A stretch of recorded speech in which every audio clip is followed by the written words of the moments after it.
हर वो रिश्तेदार जो बात भी नहीं करता, वो आ जाता है अपना टैक्स रिटर्न बनवाने के लिए गया बना दें, इस दफा तो ये हो रहा है वो हो रहा है।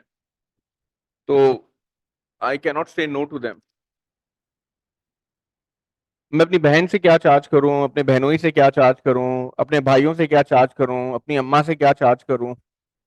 यार ये कुछ गड़बड़ लग रही है। ये देखो इतने शरीफ बच्चे हैं बेचारे कि उफ तक नहीं कर रहे ये लोग।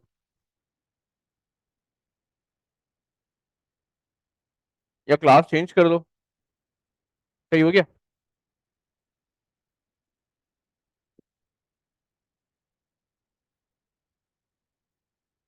ऑफिस में कोई हो गया तो you can not charge. I mean, हाँ ये जरूर होता है कि मेरी बहन बिरयानी बहुत अच्छी बनाती है तो मैं उसको बोलता हूँ कि भाई मुझे एक बिरयानी खिला देना। मेरे बहनों की बेकिंग अच्छी करते हैं तो मैं इनको ये बोल देता हूँ कि भाई ये भेज देना। तो ये वाली कंसिडरेशन चल रही होती है, बट अजीब सा लगता है इनसे कि मैं तो पैसे चार्ज करूंगा। बट साथ में कॉन्फिडेंशियलिटी भी रखनी है आपने कि जो बहनोई का टैक्स रिटर्न है वो I can not share with my sister, right? So that's one of the ethical responsibilities of a chartered accountant जो कि हम पढ़ेंगे। तो ये अपना अभी तक मैंने एक्सेल पे कंपाइल कर लिया बट मैंने सबमिट नहीं करा अभी तक। तो हर कोई कहता है हाँ तुम तो कर ही लोगे ना, तुम्हें क्या मसला है? बट उसके लिए टाइम भी चाहिए आपको सबमिट करने के लिए, प्लस ऑफिस में कुछ चीजें चल रही हैं। तो सुबह को भी I went to office, then I came here, I take classes till 2:30 and then I go back to office. तो क्योंकि संडे को मुझे ऑफिस नहीं आना।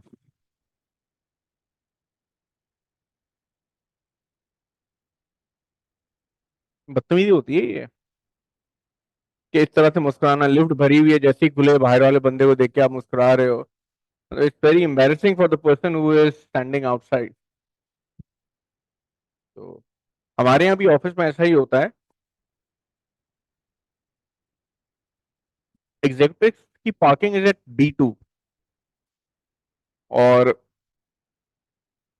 ऑब्वियसली लिफ्ट B2 पे आती है फिर ऊपर जाती है, तो लोग क्या करते हैं ग्राउंड फ्लोर के ऊपर ही चढ़ जाते हैं लिफ्ट के ऊपर। फिर दे गो टू B2, B2 वालों के लिए जगह नहीं होती और फिर वो ऊपर जा रहे होते हैं। तो एक दो दफा तो मैं वैसे ही बेगम से लड़के गया था, ऑफिस की बात तो हो गई थी कुछ, तो जबरदस्ती में घुस गया ना यार, you don't have any ethics, और अंदर घुस गया तो सामने वहां पर भी लिफ्ट के अंदर भी अंदर, आपको एथिक्स नहीं, आप इस तरह से घुसने जगह नहीं है। तो मैंने दिस इज माय राइट, आपको ऊपर जाते हुए चढ़ना चाहिए था। अब मारा मारी कर नहीं सकते ऑफिस में। तो हम 5 मिनट में स्टार्ट करते हैं, ठीक है ना? Will start from where we stopped, और आगे की चीजें हम लोग करेंगे। तो मोस्ट प्रोबली नेक्स्ट क्लास तक बेसिक्स हमारी खत्म हो जाएंगे और हम फुल फ्लेज स्टार्ट करेंगे how we appoint an auditor. आप दोनों साथ में आते हैं?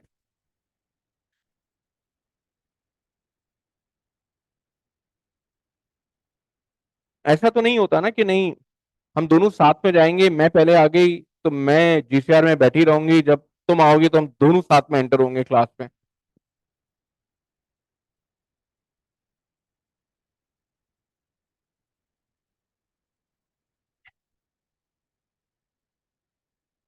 क्या यार, इतने बिजी हो गई है लाइफ।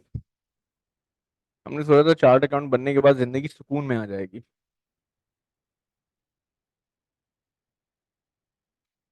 तुम लोगों ने टैक्स रिटर्न फाइल कर ली है? घर में कोई टैक्स रिटर्न वगैरह फाइल करता है?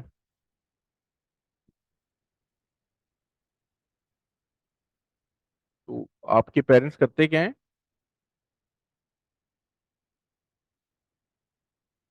तो यार, तो 35 से 38 लाख की रेंज में कौन सी गाड़ी आएगी?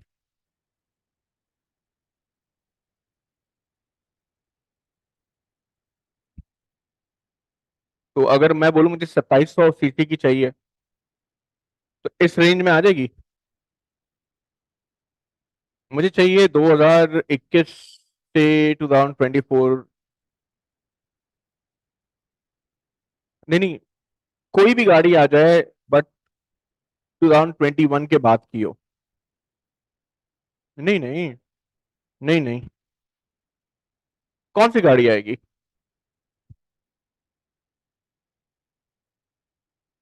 अभी रेंज बता दी, 38 लाख। 2700 सीसी नहीं, कोई भी गाड़ी।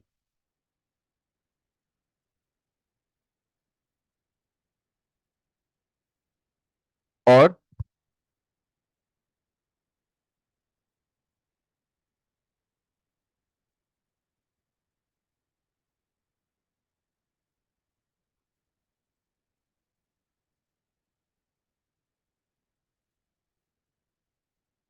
असल में हमारे ऑफिस में भी पॉलिसी चेंज करी है।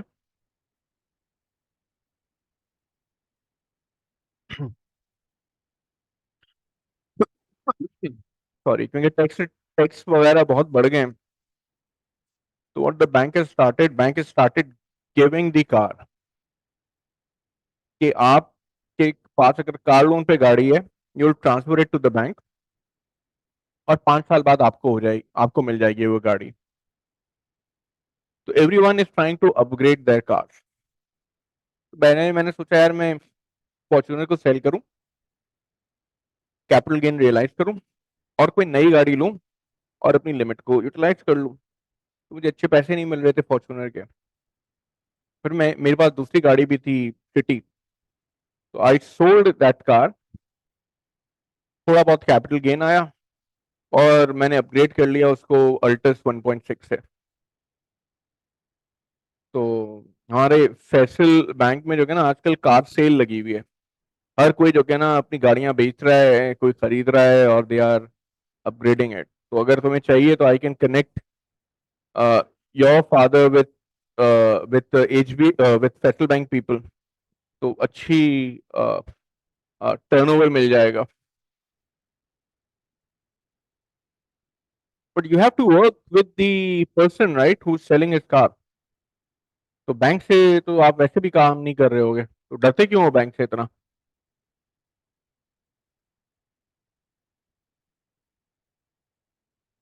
हाँ, बट तुम्हें पेमेंट करेगा आपका।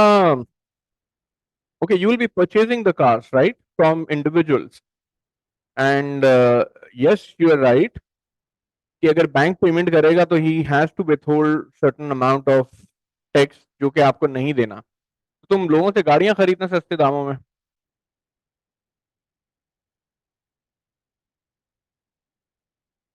ठीक है ना, बीच में अगर टर्नओवर मिल जाता है, एक आधा मिलियन एक महीने में मिल जाता है, तो नॉट अ बैड डील। तो अगर इंटरेस्टेड हो तो मुझे बताना, I connect you with someone, ask your parents. ठीक है जी। और जिंदगियों में क्या हो रहा है भाई?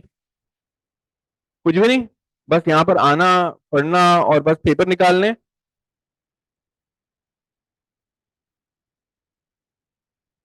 वैसे ही चल रही है लाइफ। तुम रहते कहाँ पर हो? ये कहाँ पर है? ओके। वो ब्रुक्स चौरंगी के पास? ब्रुक्स चौरंगी के पास? अच्छा। घर से निकलते हो वैसे घूमने फिरने के लिए? ओके। और आप लोगों की जिंदगियों में क्या हो रहा है? रिजल्ट का इंतजार? रिजल्ट कब है?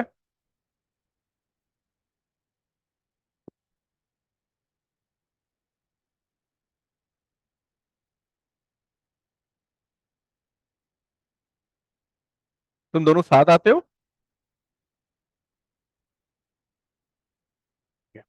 और भी कोई बच्चे हैं वहां पे?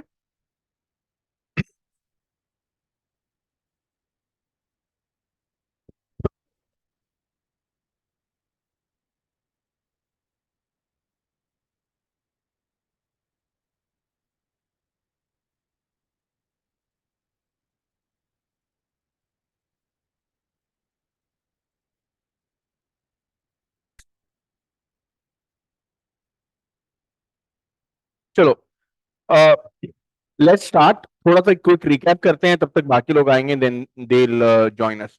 हाँ तो भाई, लास्ट क्लास में क्या पढ़ा था हमने? कुछ नहीं।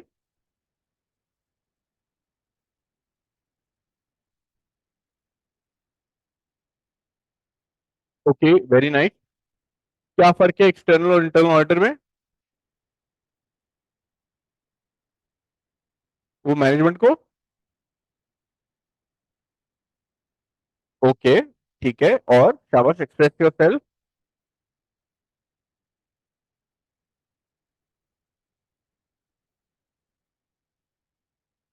चलो, वेरी नाइस। भाई, इंटरनल अंदर का बंदा, एक्सटर्नल बाहर का बंदा। इंटरनल ऑडिटर क्योंकि अंदर का बंदा है, इसीलिए उसके ऊपर इंडिपेंडेंस वाली ऐसे रिक्वायरमेंट नहीं है। बट एक्सटर्नल ऑडिटर के ऊपर मैंडेटरी है, इंडिपेंडेंस वाली रिक्वायरमेंट है। इंटरनल ऑडिटर को मैनेजमेंट अपॉइंट करती है, ऑब्वियसली उसको सैलरी मिलती है, उसको बोनस वगैरह भी मिल रहे होते हैं। एक्सटर्नल ऑडिटर को शेयर होल्डर्स अपॉइंट करते हैं और उसको उसके बदले में फीस मिल रही होती है। एक्सटर्नल ऑडिटर का स्कोप होता है फाइनेंशियल स्टेटमेंट्स का ऑडिट करना। इंटरनल ऑडिटर का scope other than financial statement होता है। उसका काम ये होता है कि वो ये देखे कोई फ्रॉड तो नहीं हुआ, प्रॉपर कंट्रोल्स हैं, कंट्रोल्स इफेक्टिव हैं, रेगुलेटरी कंप्लायंस पूरी कर रही है या नहीं कर रही। यही पढ़ा था हमने। चलो भैया, मैनेजमेंट और एक्सटर्नल ऑडिटर का क्या काम है?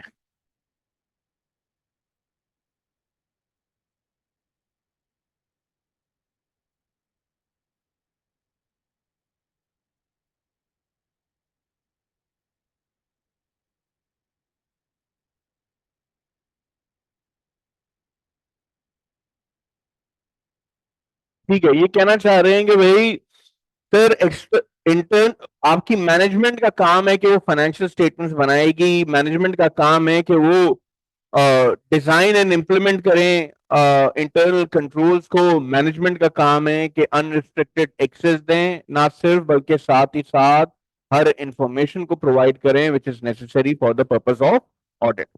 एक्सटर्नल ऑडिटर का काम है कि वो इस इंफॉर्मेशन को रिव्यू करे, वैलिडेट करे, और वैलिडेट करने के बाद ओपिनियन कर दे। इस ओपिनियन देने के लिए हमने कहा कि भाई तीन स्टेप प्रोसीजर है: do, get and give. Do करता है वो ऑडिट प्रोसीजर्स, मिलता है उसे एविडेंस, ऑडिट एविडेंस, और ऑडिट एविडेंस की बेसिस पे वो कंक्लूड करता है एंड गिव्स अ ओपिनियन। क्या सब लोग यहाँ पे मेरे साथ हो? और क्या पढ़ा था? कायरो हमने पढ़े थे कि there are different audit procedures. मैंने एक क्विक वॉक थ्रू दिया था इन ऑडिट प्रोसीजर्स का।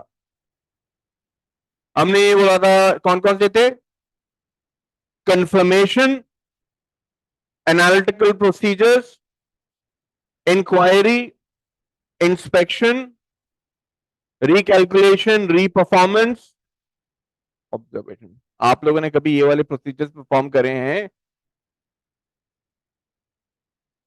कब? घर में कब?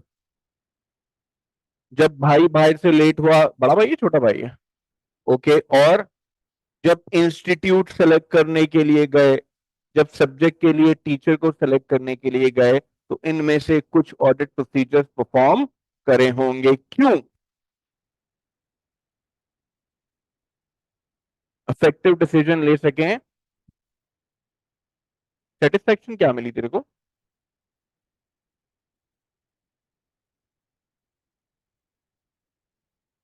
तो ये तो, इसको उर्दू में हम कहते हैं पंचायत,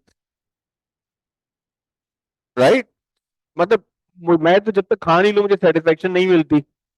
या पता चलने के बाद उसको बोल नहीं दूं यार तुमने नहीं खिलाया, तो तब मुझे सेटिस्फेक्शन नहीं मिलती। ये सिर्फ पता करने के लिए तुम बिलावज अपना ब्लड प्रेशर बढ़ाओगे।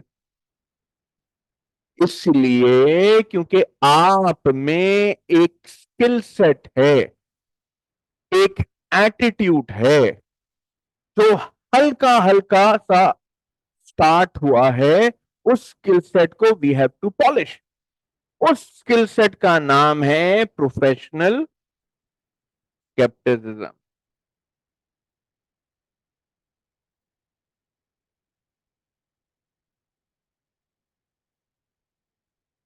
हम ये कहते हैं कि ये सारी एजुकेशन का मकसद क्या है। तो सारी एजुकेशन डिफरेंट सिनेरियोस को डिस्कस करना, डिफरेंट बातों पे कमेंट करना, डिबेट करना, डिस्कस करना, उसका मकसद है दो स्किल सेट को पॉलिश करना। एक है प्रोफेशनल जजमेंट और दूसरी है प्रोफेशनल स्केप्टिसिज्म। अलग अलग करते हैं दोनों वर्डों को। एक हो गया प्रोफेशनल, बाद में आते हैं इसके ऊपर।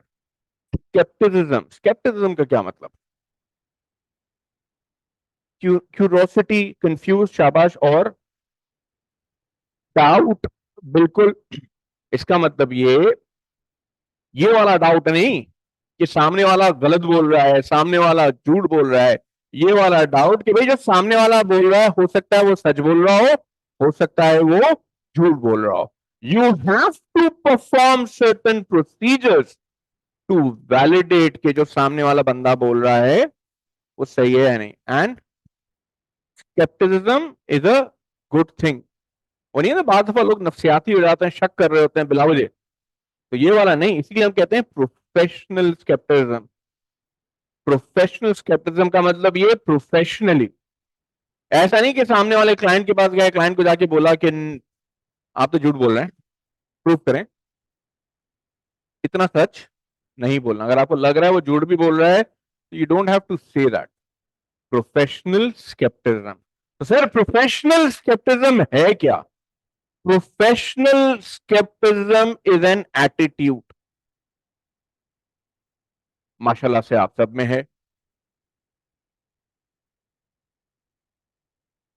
सर पंचायत करना, जैसे इसने बोला, हाँ, बट इस पंचायत करने का एक मकसद है। वो मकसद ये है कि इस चीज को वैलिडेट करना कि सामने वाला सही बोल रहा है या नहीं। तो sir professional scepticism is an attitude. You need to develop this attitude. ये ऑडिट के लिए बहुत जरूरी है। हम कहते हैं ना कि भाई ऑडिट करने के लिए गए तो ये एक सबसे बड़ा हथियार है। एग्जाम्पल दे रहा हूं बात समझाने के लिए, कॉन्सेप्ट को क्लियर करने के लिए, कि भाई आपने दिए पैसे बस वाले को या करीम को 5,000 रुपए। उसने बोला कि सर 500 रुपए की आपकी इनवॉइस है, ये लें 4,500 रुपए। वो जैसे ही तुम्हें 4,500 रुपए देगा, तुम क्या करोगे? गिनोगे, काउंट करोगे। क्यों? ऐसा भी हो सकता है उससे गलती हो गई हो, ऐसा भी हो सकता है कि वो कम दे रहा हो। ये this is an attitude, this is called professional capacity. तुम्हारे पास है, you have this attitude, we need to polish this attitude. किस तरीके से? कि ऑडिट में किस तरीके से इसको यूज करोगे। क्या सब लोग यहां पे मेरे साथ हो? तो भाई professional scepticism is an attitude. किस चीज का attitude? Of questioning mind,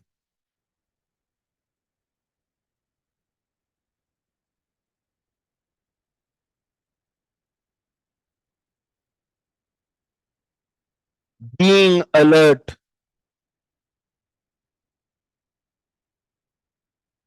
critically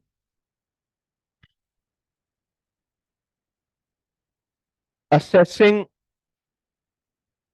information। अब इसको डिस्कस करते हैं। सर ये क्या चीज है? हाँ भाई, क्वेश्चनिंग माइंड क्या लग रहा है, क्या होगा?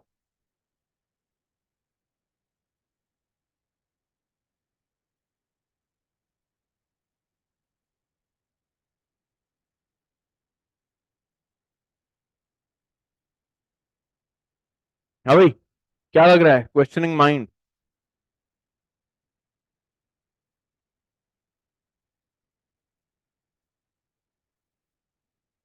कोई गर्लफ्रेंड है, बॉयफ्रेंड? मौलाना साहब, कल रात को कितने बजे पहुंचे थे घर? आपके बाद कौन आया था? कितने बजे? कितने बजे नॉर्मली आ जाते हैं? कभी लेट आते हैं? पूछते हैं उनसे? क्या पूछती हैं? और ये क्या है? Questioning mind. हाँ भाई, कोई दोस्त आपका, कभी किसी दोस्त ने अच्छे कपड़े पहने हो, अच्छी ड्रेसिंग करी हो, मोबाइल वोबाइल नया हो, घड़ी वगैरह अच्छी हो, तो कुछ सवाल पूछते हो? क्यों?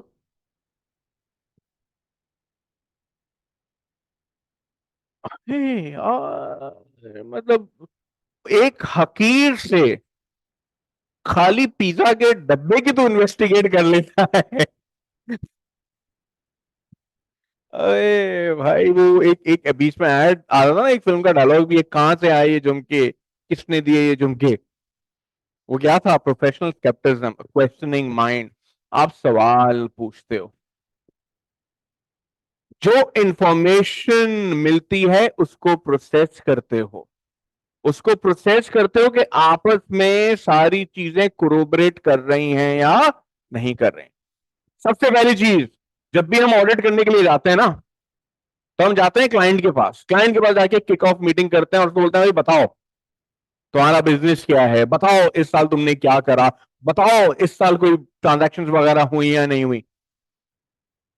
तो यू आस्क क्वेश्चन, कि जितनी इंफॉर्मेशन आपको मिलेगी, that will be helpful for you during the audit. इसी तरीके से भाई, professional scepticism is an attitude of questioning mind. भाई आप गए क्लाइंट के ऊपर, ऐसा नहीं है कि आप बैठे हुए हो अपने कमरे के अंदर, क्लाइंट बैठा हुआ है अपने कमरे के अंदर, आप आपस में बात नहीं कर रहे, ईमेल पे वो चीजें दे रहा है, तुम देख रहे हो ईमेल पे, आप बोलते हो हाँ हाँ यार क्लाइंट ने दिया होगा तो सही होगा। नहीं भाई, you have to ask questions. यार ये क्यों करते हो, ये क्यों है, कैसे है, कहां से आया? You have to keep on asking question. This is called questioning mind. You have to develop this skill set. अक्सर होता है हम लोग, अभी एक रिसेंट इंसिडेंट हुआ है हमारे पास, तो हम लोगों ने ऑडिट के लिए एक फर्म को अपॉइंट करा, दे स्टार्टेड डूइंग ऑडिट। और हमें पता था कि इसके अंदर इशू है, बट हमने बताया नहीं था। हमने बोला कि यार पहले भी निकल गया है, इस साल भी ऑडिटर निकाल देगा। जो बच्चा था वो अच्छा था, उसने जाके पूरी 200 पेजों की रेगुलेशन पढ़ी, रेगुलेशन पढ़ने के बाद आया कि नहीं सर ये तो नॉन कंप्लायंस हो रही है। मैंने बोला चल बे भाई भाग यहाँ से, कोई नॉन कंप्लायंस नहीं हो रही। किसने सिखाया तुझे? तुम्हें नहीं मालूम, जाओ, हमेशा से होता हुआ आ रहा है, ये ऐसे ही होगा, जाओ भागो। तो वो गया अपने सीनियर को लेकर आया, क्योंकि यूजुअली जब आप ऑडिट फर्म में जाते हो तो you are a trainee, but trainee का भी एक टाइटल है, इंटर्नी। इंटर्नी तो वो है, आप इंटर्नशिप कर रहे हो, बट एक टाइटल, एक डेजिग्नेशन है, जूनियर। हम बोलते हैं ब्लडी जूनियर। ठीक है? Just to give you conceptually कि होता क्या है, कि भाई जैसे ही तुम जाओगे फर्म के अंदर, तो तुम्हारा टाइटल होगा जूनियर। हम लोग कहते हैं ब्लडी जूनियर। जितना कचरा काम होगा ना, जो सीनियर ने करा होगा, वो सारा तुमसे करवाएगा। कि यार मैं जब था ना जूनियर, तो मुझे बोला था जाके चाय भी लेकर आओ। तुम जाओगे चाय भी लेने के लिए, वो वो एक होता है ना, कि तुम लोगों ने हो सकता है लोगों को देखा हो कि और चार्टर्ड अकाउंट बनने के बाद ये ठाट बाट होते हैं। तो यस, क्लाइंट के सामने होते हैं, बट फर्म में जब सीनियर होगा ना, उसके सामने बीगी बिल्ली बन के घूम रहे होगे। वो फोटो कॉपियां भी करवा रहा होगा तुमसे, किसी की हड्डी आएगी तो बोलेगा पूरी पूरी फाइल कॉपी करो। ज्यादा इरिटेट, ये क्या कह रहा हूँ, ओके, ये कह रहे हैं हाँ सर मैं कर लूंगा। ज्यादा इरिटेट हो जाएगा तो क्लाइंट भी लेके जाएगा, बोलेगा बेटा चुपचाप इस कोने में बैठा रहे, तू कुछ काम नहीं करेगा, सिर्फ देखेगा। As a punishment. वो होता है ना बच्चों को जो टाइम आउट कर देते हैं, तो ये वाली भी एक चीजें होती हैं। ऑडिट हॉल में अगर तू बैठा रहेगा, तेरी कहीं पोस्टिंग नहीं होगी। तो भाई जब आप फर्म में जाओगे ना, तो होगे जूनियर। जूनियर के बाद कुछ पेपर्स वगैरह निकलेंगे, आर्टिकलशिप खत्म होगी, तब आप बन जाओगे सेमाई सीनियर। उसके बाद थोड़े और एक्सपीरियंस हो जाओगे तो बन जाओगे आप सीनियर। सीनियर बनने के बाद आप क्वालिफाई हो गए, आर्टिकलशिप खत्म हो गई, आप बन गए असिस्टेंट मैनेजर। आर्टिकलशिप खत्म हो गई सर, पेपर नहीं निकले, तो फर्म आपको हायर कर लेगी initially as a supervisory senior.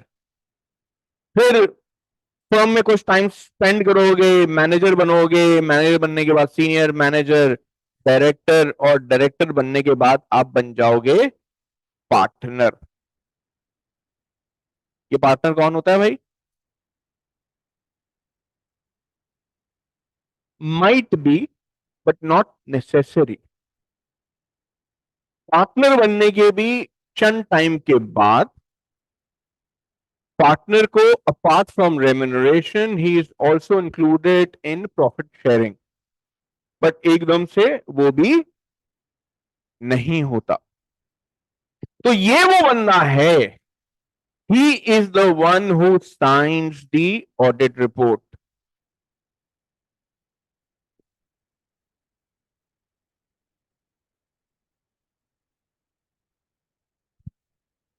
Country manager भी होता है, उन पार्टनर से अगर कोई सीनियर होगा तो उसको आप अपॉइंट कर लेते हो, CEO, country manager, senior partner, there are multiple names for that.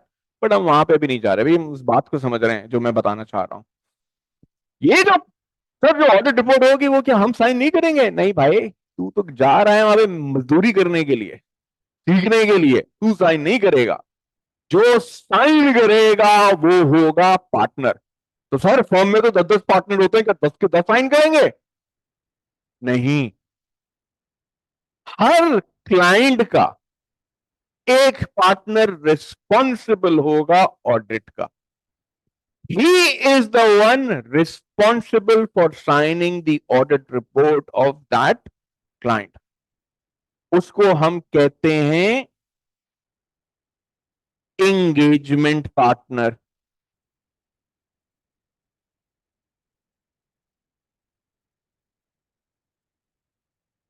Sir engagement ये तो कोई सुना सुना सा वर्ड है, क्या होता है भाई? अबे भाई बड़ा हो जा, मंगनी भी हो जाएगी। एंगेजमेंट का मतलब एंगेज, जरूरी नहीं कि मंगनी। एंगेजमेंट रिंग क्या होती है? क्यों पहनाते हैं? फ्यूचर में शादी हो जाए, बिल्कुल सही। Engage, commitment. तो engagement ring is an indication, a sign कि देयर इज अ कमिटमेंट। क्या जरूरी है किसी ने अंगूठी पहनी हुई हो तो वो एंगेजमेंट रिंग हो? Professional capitalism. तो भाई वापस आते हैं यहां पे। तो सर लेट्स सपोज हम केपीएमजी की बात करते हैं। केपीएमजी में अज्यूम करते हैं कि सर कुछ पार्टनर्स हैं, हम कहते हैं कि Amin Pirani, Amin Malik, Zeeshan Rashid, they all are partners. Sir KPMG के पास डिफरेंट क्लाइंट्स हैं ऑडिट के।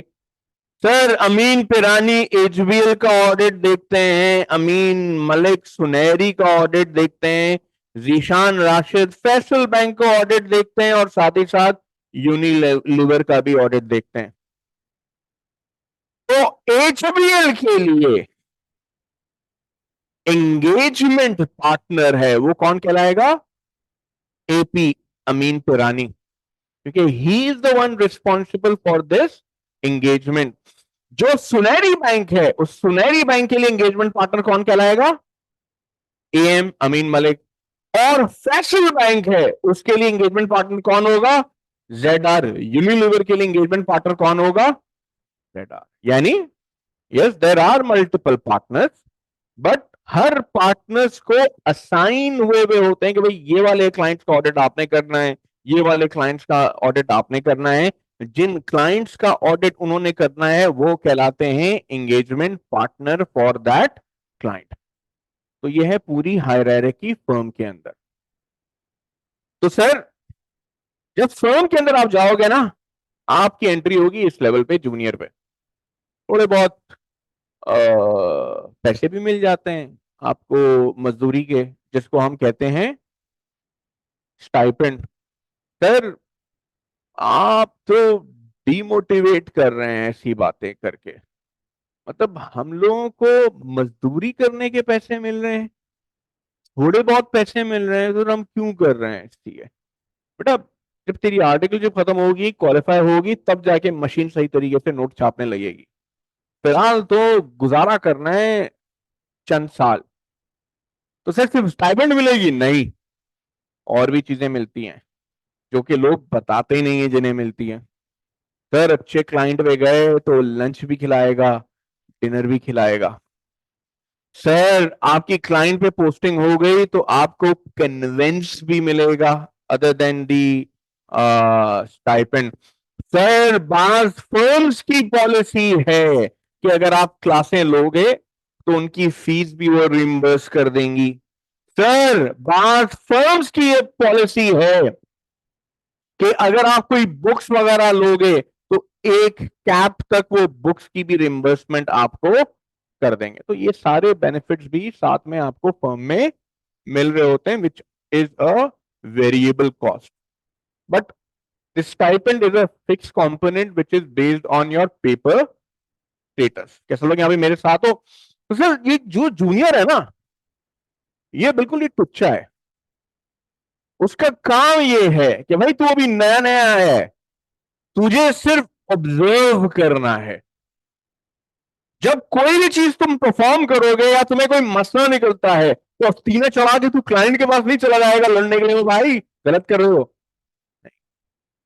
तुम्हें डिसाइड नहीं करना।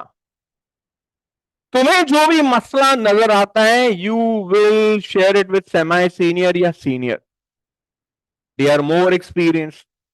ये डिसाइड करेगा, जज करेगा वेदर इट्स एन इशू और नॉट। अगर इशू होगा तो he will escalate to partner and then partner will discuss with the client. ऐसा नहीं होता कि आप गए जूनियर ऑडिट करने के लिए, पहले दिन ही क्लाइंट की चिड़ फाड़ कर दी, क्या कर रहे हो, तुम तो गलत कर रहे हो, सर माजिद ने तो ये सिखाया है, सर तनवीर ने तो ये सिखाया है, गलत है, सब गलत है, फ्रॉड कर रहे हो, ये कर रहे हो, वो कर रहे हो। फौरन जाके आपके पार्टनर को कॉल जाएगा, किस बावले को भेज दिया है, हटाओ उसको इस क्लाइंट से, वरना हम ऑडिटर चेंज कर देंगे। और वो तो आगे कह रहा है तुम झूठे हो, गलत कर रहे हो, ये है वो है। हम कहते हैं भाई प्रोफेशनल स्केप्टिज्म। तो आई बात वापस प्रोफेशनल स्केप्टिज्म पे। प्रोफेशनल स्केप्टिज्म का मतलब है विच क्वेश्चनिंग माइंड, कि कोई भी चीज मिले तो आप सवाल पूछो, हाँ यार सही है या नहीं है।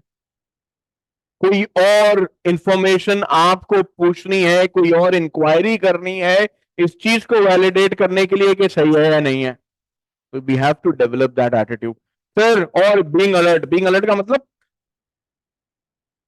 चौकन्ने रहो सर, ये तो चौकीदार का काम होता है, जागते रहो, ऐसा ही काम है। बीइंग अलर्ट, बीइंग अलर्ट का मतलब है कि you have to observe issue, कहीं पे भी हो सकता है। एग्जाम्पल दे रहा हूं बात समझाने के लिए, कॉन्सेप्ट को क्लियर करने के लिए, प्लीज गौर से सुनना। बेटा मैं गया था एक क्लाइंट पे ऑडिट करने के लिए। तो यूजुअली आप फाइनेंस के अंदर ऑडिटर्स जब जाते हैं ऑडिट करने के लिए तो आप फाइनेंस में बैठ रहे होते हो। तो हम बैठे हुए थे फाइनेंस के अंदर। जब फाइनेंस में हम बैठे हुए थे, हमारा इंटरेक्शन यूजुअली फाइनेंस के साथ होता है, फिर फाइनेंस वाले हमें कनेक्ट कर देते हैं रेलिवेंट डिपार्टमेंट के साथ, और देन वी डायरेक्टली कोऑर्डिनेट और कनेक्ट विद देम, और इंफॉर्मेशन शेयरिंग होना शुरू हो जाती है। तो हम लोग, क्योंकि मैंने अपनी जिंदगी में बैंकों का ऑडिट करा है तो मैं ज्यादातर एग्जाम्पल भी बैंक का देता हूँ, कि हम उस बैंक के ऊपर बैठे हुए थे। तो हमारे रूम के साथ ही दो कमरे छोड़ के एक और कमरा था जिसमें एक बहुत ही हसीन और जमील खातून आके बैठा करती थी। तो ऑब्वियसली बात दफा ऑडिट टीम में डिस्कशन होती है ना कि यार ये कौन है जो फाइनेंस के अंदर बैठ रही है और हमारा इंटरेक्शन भी नहीं हो रहा, हम जा भी नहीं रहे इसके पास कोई चीज पूछने के लिए। तो हमने पूछ लिया जो हमारा कोऑर्डिनेटर था कि यार ये जो खातून है कौन है। तो यार ये हेड ऑफ मार्केटिंग है, जो हमारी सब्सिडरी कंपनी है ना, तो उस सब्सिडरी कंपनी के लिए हमने इनको हायर करा है। She has just landed from UK, और अभी 1 महीना हुआ है इनको ज्वाइन करे हुए। और वो हमारे प्रेमिसेस पे बैठ रही हैं। तो ना यार वो सब्सिडरी की कोई जगह नहीं है। नहीं नहीं, वो हमने ये वाली जगह जो क्या ना सब्सिडरी की टीम यूटिलाइज करे, ये तो वो बैठ रही हैं। ये जो चार लोग बाहर भी है ना बैठे हुए, उन पे तुम लोगों की नजर नहीं गई, ये भी हमारी सब्सिडरी के ही है। मैंने अच्छा, तो यार कोई रेंटल का कॉन्ट्रैक्ट वगैरह हुआ है? उसने बोला नहीं यार, उसकी क्या जरूरत है। तो बोला यार, सब्सिडरी को आपने एक स्पेस दिया है, तो कोई एसएलए कोई एग्रीमेंट होगा। आपकी तो ये रिलेटेड पार्टी है, और रिलेटेड पार्टी के साथ आप फ्री में ट्रांजैक्शन कर रहे हो, फ्री में जगह दे रहे हो, तो then this needs to be disclose in your financial statement. उसकी हो गई ब्लास्ट। वो गया फॉरेन, जाके डिस्कशन हुई, एंड देन हम लोगों ने फिर डिस्क्लोजर दिलवाया था फाइनेंशियल स्टेटमेंट्स के अंदर। क्या था? Being alert. बीइंग अलर्ट का मतलब ये नहीं कि यू करके सबको जो के ना देखने लग जाओ। It's just for in reference कि इशू कहीं पे भी कभी भी किसी भी तरह से आ सकता है। You have to be alert. Sir इसी तरह से critical assessing information. Sir client जो भी दे, उस इंफॉर्मेशन को चुपचाप उठा के अपनी फाइल में नहीं डाल देना। You have to review it, you have to assess it. वो जो अभी एग्जांपल दी थी ना करीम माली की, कि उसने बाकी पैसे दिए, चुपचाप उठा के जेब में नहीं डाल दी, आपने गिने, काउंट करे, देखे पूरे हैं, सेटिस्फाइड हुए, उसके बाद आपने पैसे डाले जेब में। इस चीज का ख्याल रखना है। एग्जाम्पल दे रहा हूं बात समझाने के लिए, कॉन्सेप्ट को क्लियर करने के लिए, ताकि पता हो आप लोगों को। बीइंग अलर्ट भी हो जाएगा कवर इसके अंदर, सीरियस एग्जाम्पल, और क्रिटिकली असेसिंग इंफॉर्मेशन भी हो जाएगा। तो भाई हुआ ये, स्टैम्प पेपर देखे आप लोगों ने? क्या क्या होता है स्टैम्प पेपर में?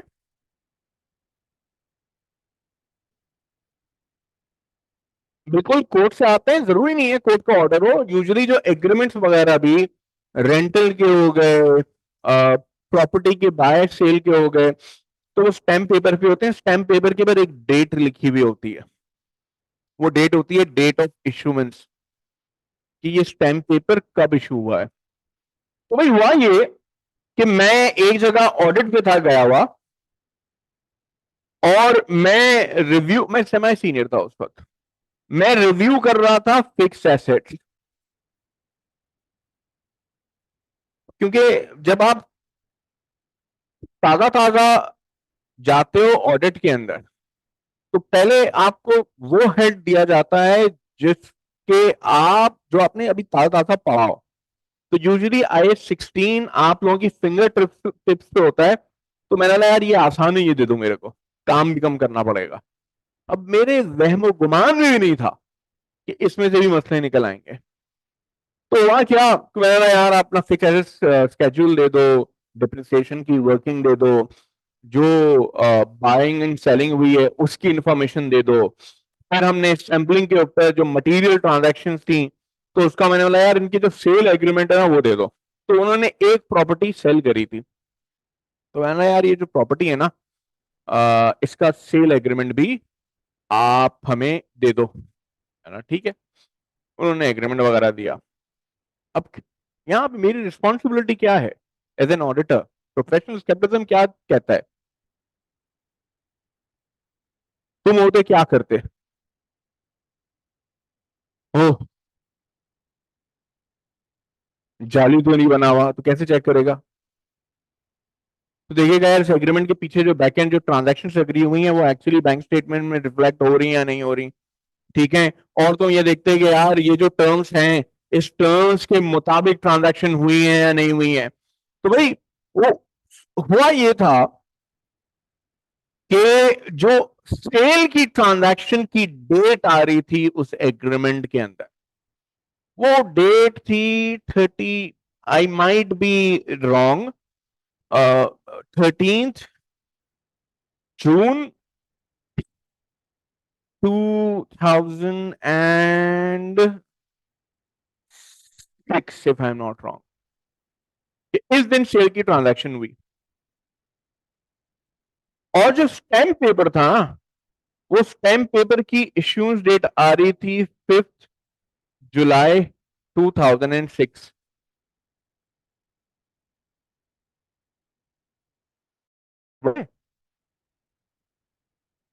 ईयर चेंज हो गया, शाबाश। और सोचो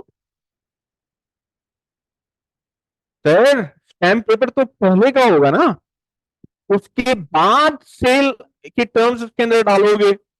फिर ऐसा कैसे हो सकता है? यानी ये स्टैम्प पेपर बाद में लिया और पिछली ट्रांजैक्शन इसके अंदर आपने रिकॉर्ड करी है। तो इसका मतलब कुछ तो गड़बड़ है, कुछ तो है। तो पता चला उन्होंने प्रॉफिट की ट्रांजैक्शन, प्रॉफिट को अंडरस्टेट करने के लिए एक ट्रांजैक्शन करी थी। तो हम लोगों ने पकड़ा उस ट्रांजैक्शन को, फिर अनवाइंड करा। कहने का मतलब क्या है कि कभी भी कोई इंफॉर्मेशन मिले, so you have to critically assess that information। कहने का मकसद क्या है सर? वो जो क्वेश्चनिंग माइंड की आपने बात बोली, सिर्फ सवाल पूछना नहीं है। उस सवाल पूछने के बाद जो इंफॉर्मेशन मिलेगी, उस इंफॉर्मेशन को भी you have to critically assess. ये सही भी बोल रहा है, नहीं बोल रहा, सारी चीजें आपस में डॉट्स कनेक्ट हो रहे हैं या नहीं हो रहे हैं। This is called professional scepticism. आसान अल्फाज में, शक करना। आ रही है बात समझ में? होता ना कभी भी कोई क्लास में बच्चा आता है लेट, तो एक टीचर पूछता है उससे, हाँ भाई कहाँ थे? सर वो जो कि है ना, मैं आधा घंटा, वो जो कि है ना, ट्रैफिक बहुत था। फिर अगला सवाल होता है, अच्छा घर से कितने बजे निकला था? Questioning mind. सर घर से तो मैं निकला था 9 में 5 कम पे। क्लास कितने बजे थी? सर 9 बजे। तो अच्छा तेरे को टाइम कितना लगता है आने में? Sir 30 minute. तो क्या इससे मिला इंफॉर्मेशन कि भाई वो ट्रैफिक में नहीं फंसा था, वो निकला ही लेट था, उठा ही लेट था। तो जो टीचर ये वाले सवाल पूछता है, उस टीचर के अंदर एक एटीट्यूड है प्रोफेशनल स्केप्टिसिज्म का। वो एटीट्यूड क्या कहता है? अ क्वेश्चनिंग माइंड। सवाल पूछता है, सर कोई स्क्रिप्ट है कि आप हमें रटवा दें और वही सवाल जाके हम क्लाइंट से पूछें? नहीं भाई, you you are smart enough, smarter than your teacher. मैं बता रहा हूं, you are smarter than your teacher. You have to assess the situation and accordingly come up with question. हाँ, थोड़ा बहुत स्क्रिप्ट आप सोच के जाते हो कि क्या सवाल पूछना है, but as per the situation, as per the information, as per the answer, you have to amend your reply, you have to amend your script। क्या सब लोग यहाँ पे मेरे साथ हो? तो आगे जाके जो चीजें पढ़ेंगे हम लोग, वो इस प्रोफेशनल स्केप्टिज्म की धार को तेज करने के लिए हम लोग पढ़ेंगे। क्या सब लोग यहाँ पे मेरे साथ हो? होता ना, कोई भी टीचर आता है, कोई नया सब्जेक्ट पढ़ाने के लिए लगता है, तो यू स्टार्ट आस्किंग क्वेश्चनिंग, पिछले बार कैसा पढ़ाया, क्या पढ़ाते हैं, हैंड आउट देते हैं नहीं देते, मजा आता है नहीं आता मजा, क्लास के अंदर एग्जाम्पल देते हैं नहीं देते, बोरिंग है नहीं है, पास हुए थे नहीं हुए थे। ये क्या है? Attitude, professional capitalism. क्या सब लोग यहाँ पे मेरे साथ हो? नोट कर लो। तो प्रोफेशनल कैपिटलिज्म क्या है भैया? 3 चीजें।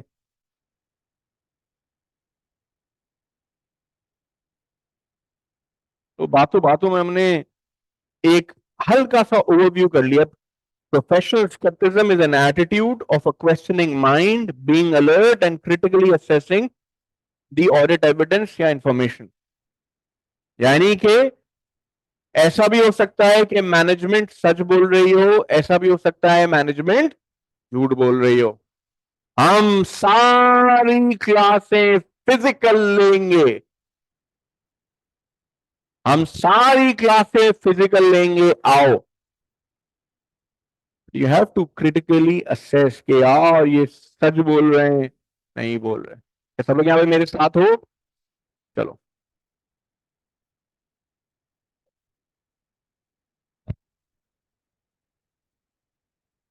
सॉरी।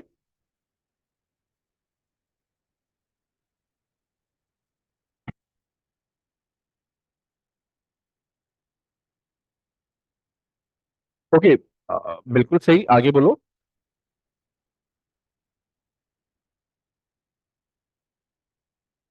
नहीं, कैश, ओके, तो बहुत ही आसान तरीका है भाई। वो कैश कहीं से तो उसके पास आया होगा ना। राइट, उसने किसी दूसरे बंदे को दिया होगा, जब दूसरे बंदे को दिया होगा तो उसने कोई रिसीविंग भी करी होगी कि हाँ मैंने, मुझे सारे पैसे मिल गए। तो देयर आर वेरियस एविडेंस उस पर्सपेक्टिव से। ठीक है। और सेकेंडली, जो कंपनीज हैं, उन कंपनीज के लिए तो मैंडेटरी है कि transaction should be through banking channel. अगर बैंकिंग चैनल से नहीं है तो यहाँ पे तो ऑलरेडी एक हाई रिस्क का एलिमेंट हो गया, प्लस उसकी टैक्स रिपोर्टेशंस अलग होंगी कि अगर एक कंपनी कैश के पर ज्यादा ट्रांजैक्शन कर रही होती है। तो वो जो एग्जाम्पल करना, उस एग्जाम्पल के दो मकसद थे कि आप कैसे वैलिडेट करते हो और उस एग्रीमेंट को भी आप देख रहे होते हो कि यार, अगर लेट्स सपोज मैं कोई ट्रांजैक्शन कर रहा हूं 13 जून को, तो जो उसकी टर्म्स वगैरह के लिए मैंने स्टैम्प पेपर 13 जून से पहले लिया होगा, और जो डेट मैंने मेंशन लिखी भी है, तो स्टैम्प पेपर होगा, हो सकता है 1 मई का हो। मैंने उसके ऊपर एग्रीमेंट को प्रिंट प्रिंट कराया और उसके बाद साइन वगैरह करा होगा एग्रीमेंट को।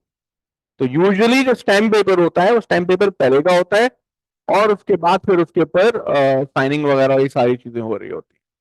ठीक है, did I answer your question? कोई और सवाल?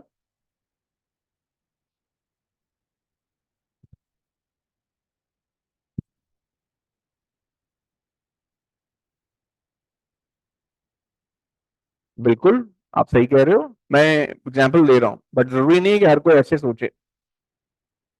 इसीलिए तो कंपनी की मैनेजमेंट एक्सटर्नल ऑडिटर को अपॉइंट नहीं करती। एक्सटर्नल ऑडिटर को कौन अपॉइंट करता है? Share holder, number one. Number two, जो अच्छी मैनेजमेंट भी होती है ना, वो अच्छी मैनेजमेंट भी चाहती है कि एक टाइम के बाद ऑडिटर चेंज हो। क्यों? क्योंकि अगर एक ऑडिटर एक समय से एक ही जगह पे ऑडिट कर रहा होता है तो एक बॉन्डिंग क्रिएट हो जाती है क्लाइंट के साथ भी। और दूसरी चीज ये कि उसकी प्रोफेशनल स्केप्टिज्म की धार भी कम होने लग जाती है कि बोला हाँ यार, ये तो लास्ट टाइम भी मैंने करा था, इसमें कोई मसला ही नहीं है, निकालो। तो इसीलिए there is a regulatory requirement as well.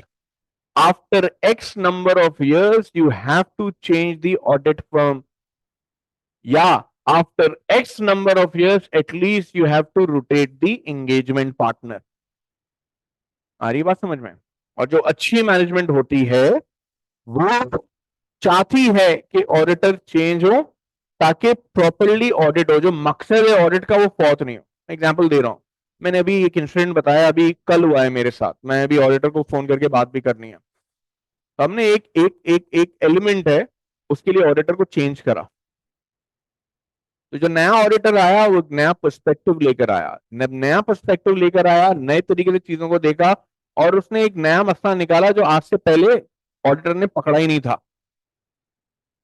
हमें आइडिया था कि हाँ ये मसला है, बट ये नहीं मालूम था कि इतनी बड़ी नौयत का वो मसला है। Due confidentiality I can't share the exact incident. तो ऑडिटर आया, ऑडिटर ने मसला निकाला। ऑडिटर ने बोला यार एक काम कर सकते हैं हम लोग आपके लिए कि हम इस ऑडिटर से विड्रॉ करते हैं, पुराने वाले ऑडिटर को वापस अपॉइंट कर लो। तो हमने बोला यार that's an embarrassing thing for us as well, कि हम एक चीज को छुपाने के लिए, जो एक चीज हाईलाइट हो गई है, हम बोलेंगे नहीं नहीं यार तुम जाओ, क्योंकि it's unethical as well, unprofessional. नहीं यार, जो है तो है, let's find a way, a legitimate way how to sort it out. PNL की एडजस्टमेंट आती है, we'll take it, is not an issue, but let's kill it once for all. तो बास मैनेजमेंट ऐसी भी होती है। मैं एग्जाम्पल दे रहा हूं। हम लोगों के पास,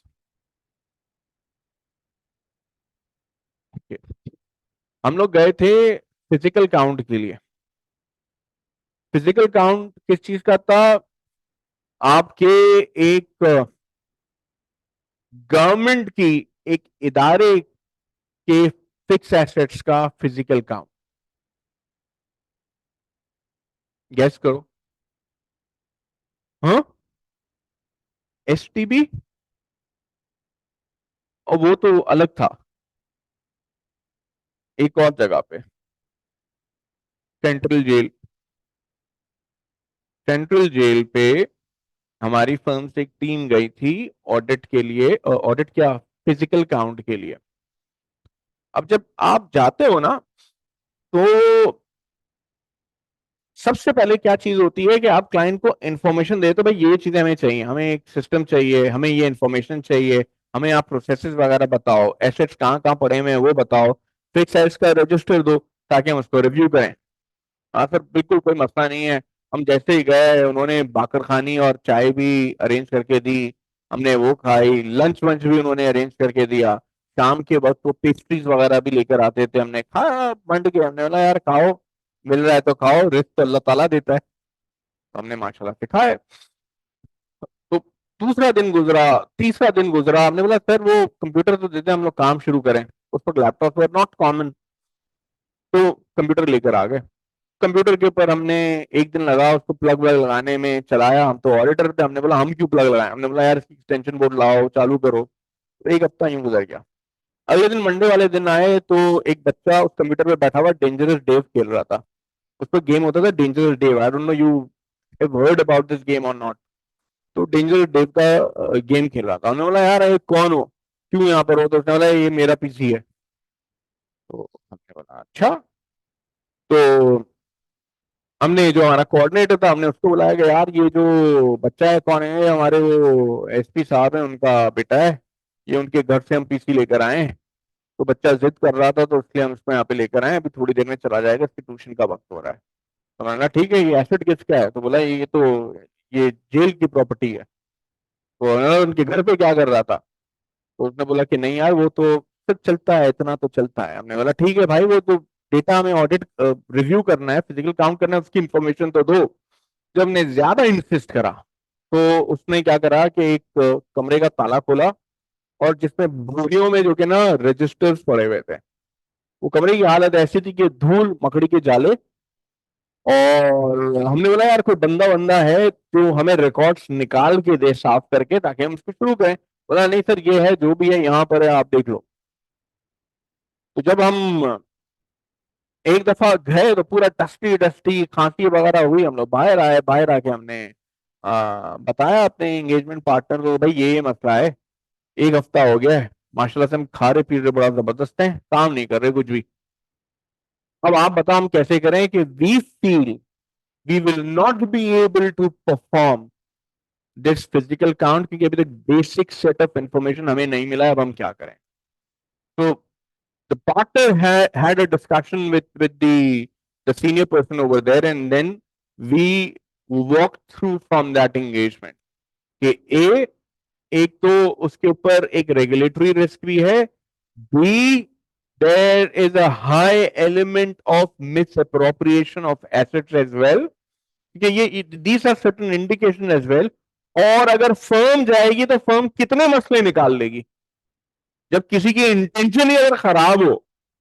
आप तो कुछ नहीं कर सकते ना, आप एक ऑडिटर कितना पकड़ेगा? अगर कोई फेक डॉक्यूमेंट दे रहा है तो हो सकता है आप पकड़ लो, हो सकता है आप नहीं पकड़ो। तो then we walk through from that engagement कि भाई हमें नहीं करना। आ रही है बात समझ में? तो ऐसा भी होता है।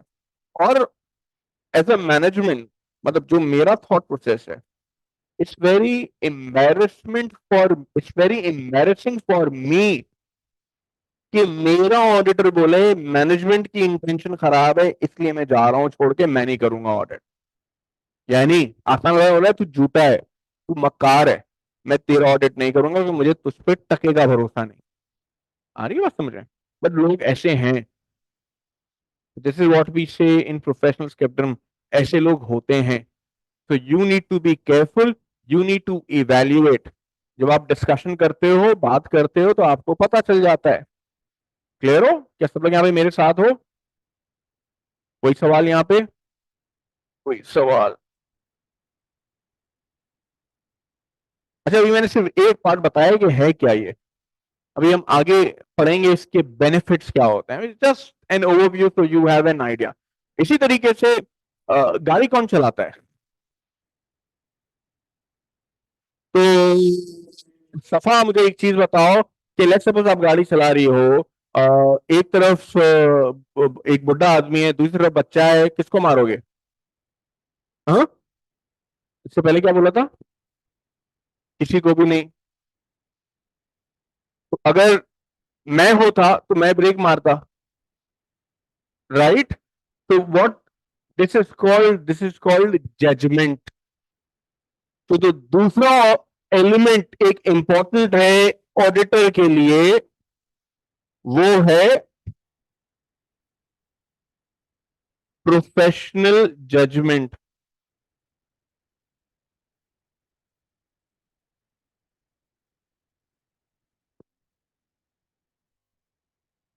This is important skill set.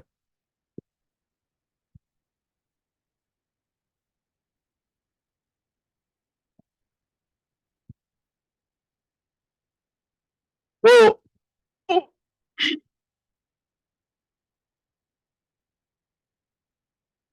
Cooking का किसको शौक है?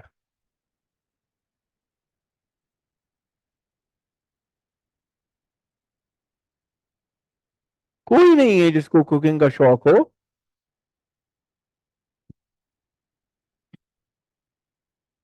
चाय वगैरह कौन बना लेता है? तूने पहली दफा चाय बनाई थी, वो जरा एक्सपीरियंस को हमारे साथ जरा शेयर करो। चीनी की जगह नमक चला गया था और अब ऐसा होगा? क्यों? जजमेंट हो गई। बेटा आपका फर्स्ट एक्सपीरियंस कैसा था? याद ही नहीं है। सही बनी थी चाय? खुद ने पी थी? अब फिर तो बोलेगी ना सही बनी थी। चलो। तो भाई, this what we call judgement. तो कहने का मतलब ये कि judgement over the period of time improve होती है बेस्ड ऑन एक्सपीरियंस। जब एक चीज को आप बार बार परफॉर्म करते हो, एक्ट करते हो, तो यू अर्न, यू लर्न। ये कहलाता है experience, and automatically your judgement gets polish. तो यहां पे भी हम, जो मैंने एग्जांपल दी थी ना, कि वो जूनियर को मना करते हैं कि भाई तू ऑडिटर के साथ, तू मैनेजमेंट के पास जाके डिस्कस नहीं करेगा, क्योंकि ऐसा हो सकता है कि किसी चीज को तुम इशू समझ रहे हो, जो कि इशू हो ही नहीं। होता है ना कि हाँ यार, ये डेप्रिसिएशन की कैलकुलेशन गलत हुई हुई है। एग्जाम्पल दे रहा हूं, एक बहुत सिंपल इशू जो कि अक्सर होता है कि एक एसेट परचेज करा 15 अगस्त को, और उसके ऊपर आपने तो कैलकुलेशन हो सकता है करी हो कि 15 दिन का डेप्रिसिएशन चार्ज होगा। आपने देखा पूरे महीने का डेप्रिसिएशन चार्ज हुआ हुआ है, भागते हुए गलत डेप्रिसिएशन चार्ज हुआ हुआ है, आपने तो बहुत ज्यादा डेप्रिसिएशन चार्ज करा हुआ है, आपने पीएनएल को जो है ना अंडरस्टेट करा हुआ है, ये है वो है। जब सीनियर के पास गया, सीनियर ने बताया इनकी पॉलिसी ये है कि in the month of purchase full month depreciation is charge. ये मसला ही नहीं है। तो क्लाइंट की बिला वजह आए बाएं शाएं कर आ गया है, रातें लगवा दी उनकी, चेंज करवा दिया ट्रीटमेंट, अगर this was not an issue. तो हम ये कहते हैं कि जो जूनियर होता है, इसीलिए उसे कहा जाता है कि भाई तू कोई भी मसला निकाले, उतावला नहीं हो जाना। ये नहीं हो रहा, गुड जॉब, वेल डन, क्या मसला निकाला है, नहीं भाई, you have to discuss with your senior, you have to discuss with your immediate supervisor because he is more experienced, uska judgment is more polished, and he will assess whether it's an issue or not. इसीलिए हम कहते हैं कि जो firm में सबसे senior बंदा है वो है पार्टनर, उसकी judgement is more polish than any other person in the audit team. तो प्रोफेशनल जजमेंट तुम लोगों की कैसे इंप्रूव होगी? हाँ, एक्सपीरियंस से, वेरी नाइस। और नॉलेज, बिल्कुल आपकी नॉलेज आती है आपकी एजुकेशन से। पढ़ रहे हो ये, जो ऑडिट पढ़ रहे हो, जो कैश पढ़ रहे हो, पीआरसी पढ़ा है, ये क्या है? आपकी उस जजमेंट इंप्रूव हो इसीलिए। और तो सबसे इंपॉर्टेंट चीज, नहीं, अब नहीं, नहीं, एग्जामिनेशन कहाँ करोगे? ठीक है, इसके बाद कहाँ जाओगे? फर्म। फर्म में जो फेज होगा, उस फेज को क्या कहते हैं? आर्टिकलशिप। वो आर्टिकलशिप क्या है? It's your training.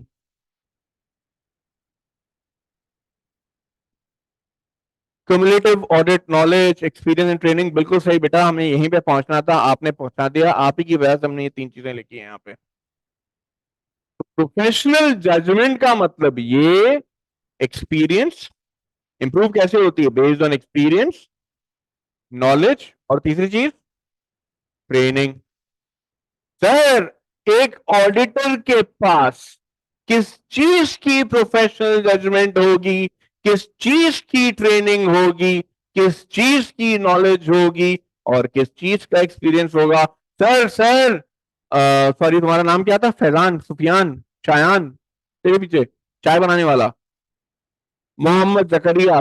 भैया मोहम्मद जकरिया बड़ी जबरदस्त चाय बनाता है, शुरू शुरू में उसने नमक डाल दिया था, अब तो ओहो, चाय वाले की चाय अलग और इसकी चाय अलग। घर के बाहर लाइन लगी हुई होती है दोस्तों की, यार हम चाय पियेंगे तो जकरिया के हाथ की चाय पियेंगे। इतना तजर्बा है कि जब रिश्ते के लिए भी जाएंगे तो सबसे पहली चीज यही बोलेंगे, जकरिया क्या चाय बनाता है, आपकी बेटी को कभी चाय बनाने की जरूरत नहीं पड़ेगी।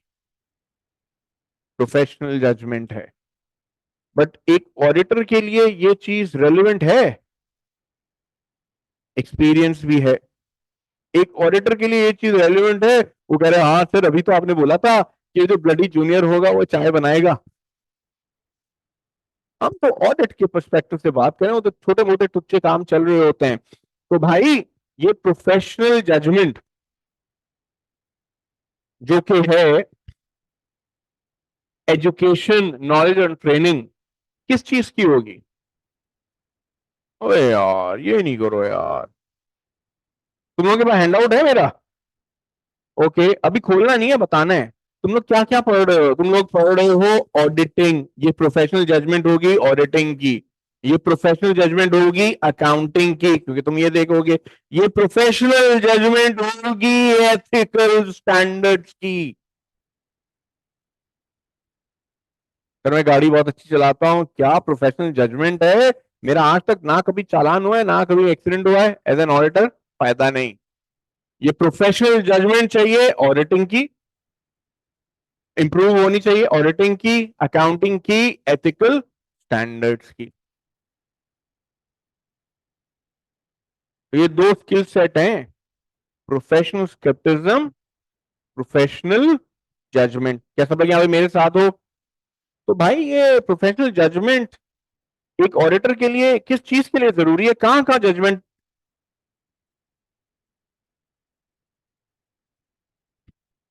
भाई जो पीजे लिखा हुआ है, इस पीजे का मतलब है, पीएस लिखूंगा तो उसका, तो ये एक ऑडिटर प्रोफेशनल जजमेंट कहां कहां यूज करता है?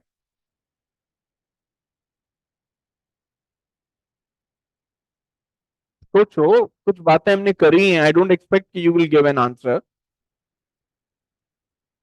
मटीरियलिटी के लिए, कि भाई एक चीज मटेरियल है या नहीं है, क्वालिटेटिवली क्वांटिटेटिवली, वहां पे nature, timing and extent of audit procedures.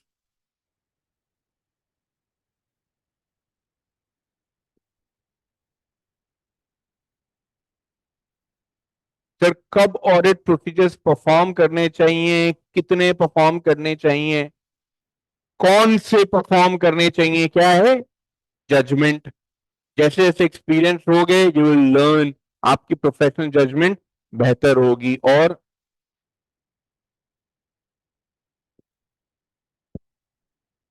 Relevance के लिए भी बिल्कुल आप कह सकते हो। और यानी इवैल्यूएशन जो ये कह रही हैं,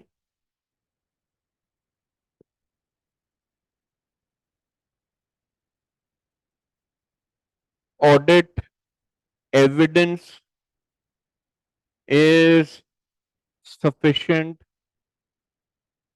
and appropriate। तो व्हाट शी सेइंग इज कि जो ऑडिट एविडेंस मिला है वो सफिशिएंट भी है और अप्रोप्रिएट भी है। सफिशिएंट यानी काफी भी है, और रेलेवेंट भी है, और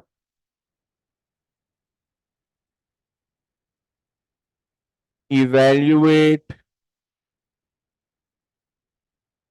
management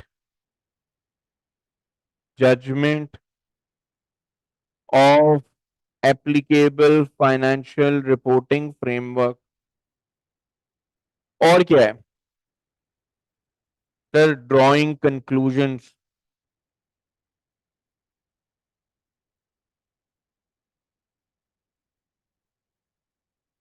क्या सब लोग यहाँ पे मेरे साथ हो?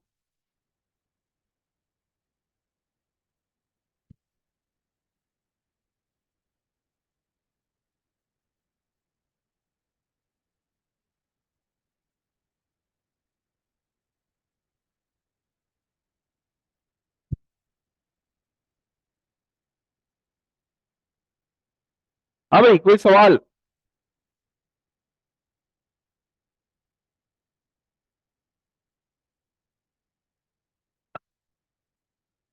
इसी चीज को हम लोग आगे पढ़ेंगे। इस जस्ट देखो, अभी मैं 30,000 फीट की बुलंदी से सिर्फ तुम्हें बता रहा हूं इन टर्म्स को। आगे जाके हमें डीप डाइव करनी है। इन टर्म्स को मैं इसलिए बता रहा हूं ताकि आगे जब मैं पढ़ाऊं तो तुम ये नहीं बोलोगे सर ये प्रोफेशनल स्केप्टिसिज्म क्या चीज है, ये प्रोफेशनल जजमेंट क्या चीज है, सर ये जूनियर क्या होता है, सर एंगेजमेंट पार्टनर क्या होता है, सर ऑडिट क्या होता है, सर अश्योरेंस क्या होता है। आ रही है बात समझ में? अभी पढ़ रहे नहीं है, अभी सिर्फ टर्म्स का मतलब बता रहा हूं। आगे जाके इन टर्म्स को हम लोग जोड़ देंगे। सब लोग यहाँ पे मेरे साथ हो? आगे बढ़ो। प्रोफेशनल जजमेंट क्या है?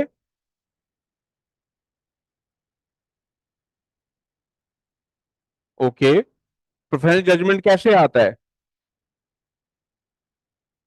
प्रैक्टिस से, ट्रेनिंग से, एजुकेशन से। किस चीज का प्रोफेशनल जजमेंट? सर मैं गली के नुक्कड़ पे खड़ा होता हूँ तो मेरा जजमेंट अच्छा है कितने बजे किसको आना है। ऑडिटिंग में काम है इसका कुछ का? तो और आपके लिए as an auditor professional judgement किस चीज का चाहिए? ऑडिटिंग का, अकाउंटिंग का, एथिकल स्टैंडर्ड का। क्या सब लोग यहाँ पे मेरे साथ हो? चलो वेरी नाइस, आगे बढ़ रहे हैं। एक जनरल नॉलेज की बात, और जब इतनी बातें हम लोग कर रहे हैं तो भैया एक टर्म है जॉब इंचार्ज।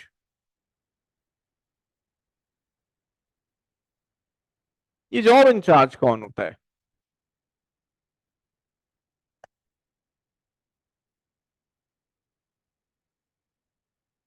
ओ, चलो excellent, you can say that.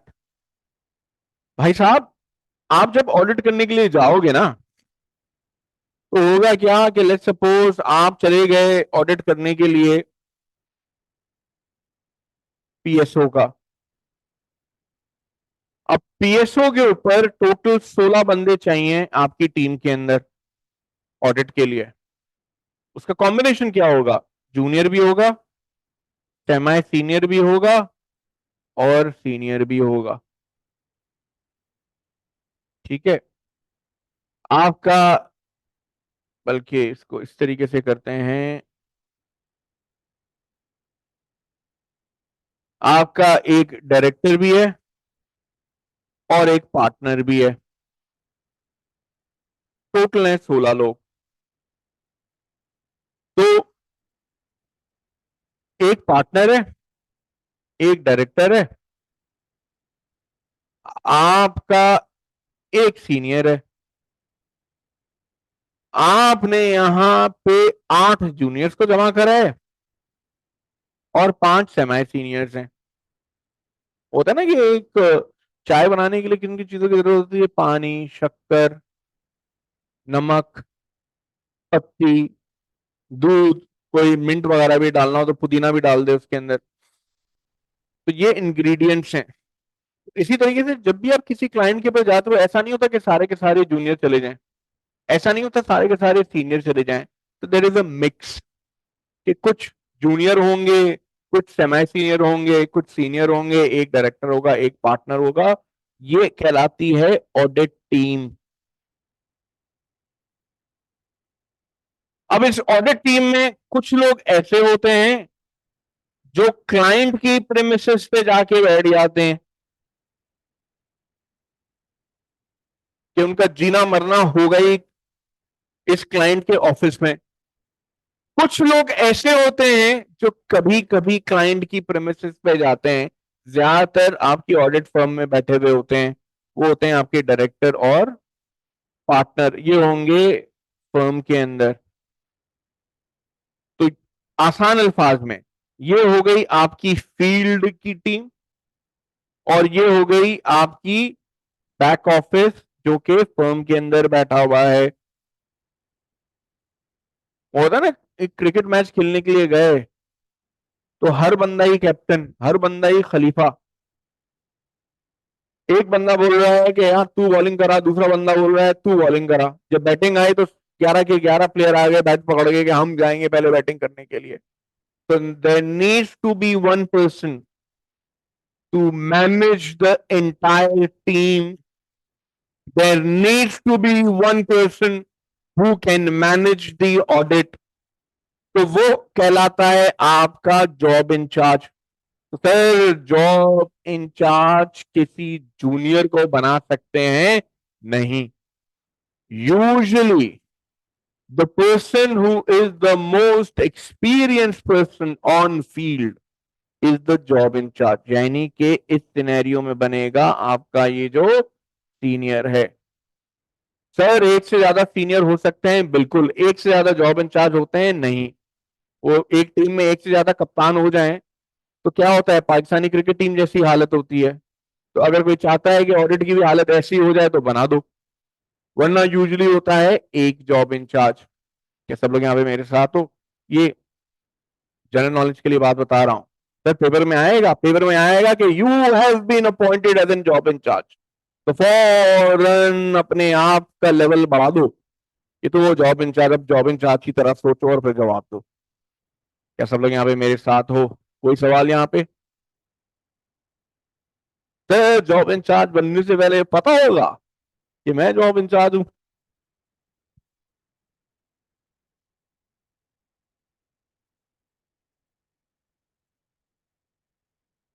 हाँ भाई, ये these kind of questions you people should ask. अगर सिर्फ मैं ही बोलूंगा ना तुम लोगों को नींद आने लग जाएगी। या तो हो सकता है ये बहुत अच्छा पढ़ा रहा हूं कि कोई सवाल ही नहीं है, या हो सकता है कि you trust me that much कि आप बोलो सर नहीं, प्रोफेशनल स्केप्टिज्म आप पे हम अप्लाई नहीं करेंगे। आप जो बोलेंगे हम लिख लेंगे और टाइम कर कर आ जाएंगे, पेपर रुक जाएगा। You have to ask questions. तो that's the beauty of this subject. तुम पूछोगे ना सवाल तो यू विल लर्न इट। मैं कोई नई चीज बताऊंगा, वरना मैं वही चीज बताऊंगा जिस चीज की जरूरत है तुम्हें। कोई सवाल आ रहा है? हाँ भाई, बोलो जकरिया, कोई बहुत ही स्टूपिड सवाल आ रहा है बट तुम पूछ रहे नहीं हो। पूछो, पूछो। ओके, कभी क्रिकेट खेली है? कभी भी नहीं खेली? क्या करता है घर जाके? ओके, घर में कितने लोग हैं? 8। किसकी ज्यादा सुनी जाती है? अब्बू की। तो क्या हम कह सकते हैं कि अब्बू इज द इंचार्ज? तो अगर लेट्स सपोज 2 इंचार्ज आ जाए घर में, अम्मा भी अपनी चलाने लग जाए, अब्बू भी चलाने लग जाए, तो क्या होगा? दोनों की सुननी पड़ेगी। एक सफोकेशन शुरू हो जाएगी। राइट, हो सकता है आप बोलोगे नहीं यार, मैं जैसे ही क्वालिफाई हो जाऊंगा मैं अलग रहूंगा, मैं आप लोगों के साथ रहूंगा ही नहीं, आप लोगों ने तो हर वक्त लड़ते रहते हो, एक चीज पे डिसएग्री कर रहे होते हो। तो होगा क्या कि जो ऑब्जेक्टिव है ना, उस ऑब्जेक्टिव को अचीव नहीं कर सकोगे। तो इसीलिए हम कहते हैं कि भाई एक जॉब इंचार्ज हो, एक कैप्टन हो। तो he is like a captain on field representing the audit firm. होता है ना कि अगर आपको कोई मसला है कि अब जकरिया गया ऑडिट करने के लिए, तो क्लाइंट है वो उसको गंदी नजरों से देख रहा है, तो जाके क्लाइंट को नहीं बोलेगा, वो जाके अपने जॉब इंचार्ज को बोलेगा यार वो जो क्लाइंट है ना, वो अजीब गरीब क्लाइंट है, सही तरह से बात नहीं करता, बदतमीजी करता है, रिस्पेक्ट नहीं देता। Your job incharge will take it with the client. Sir ये जो क्लाइंट है ना, हम जैसे ही डेटा देने के लिए जाते हैं ना, बदतमीजी करने लग जाता है, बोलता है तुम लोगों को ऑडिट नहीं करना आता, ये नहीं होता। आपने कुछ जवाब नहीं देना उसको, चुपचाप आना है वापस, जॉब इंचार्ज को बोलना है, job incharge will take the action. कोई इंफॉर्मेशन नहीं मिल रही, 10 बंदे हैं, इन 10 के 10 को इंफॉर्मेशन नहीं मिल रही, वो जॉब इंचार्ज को बोलेंगे यार ये क्लाइंट डेटा नहीं दे रहा, job incharge will take it with the client. Imagine करो 11 के 11 बंदे पहुंच गए उसके पास, तुमने ये नहीं दिया, तुमने ये नहीं दिया, तुमने ये नहीं दिया, तो उसके बाद तो मछली बाजार बन जाएगा। तो that's the one of the responsibilities of job incharge कि he has to manage the audit depending upon the papers। कोई एक्स्ट्रा रेम्यूनरेशन नहीं होती। हाँ, he has an added responsibility, बस उस रिस्पॉन्सिबिलिटी के अलग से पैसे नहीं होते। क्यों? क्योंकि वो ट्रेनी है, मजदूर है।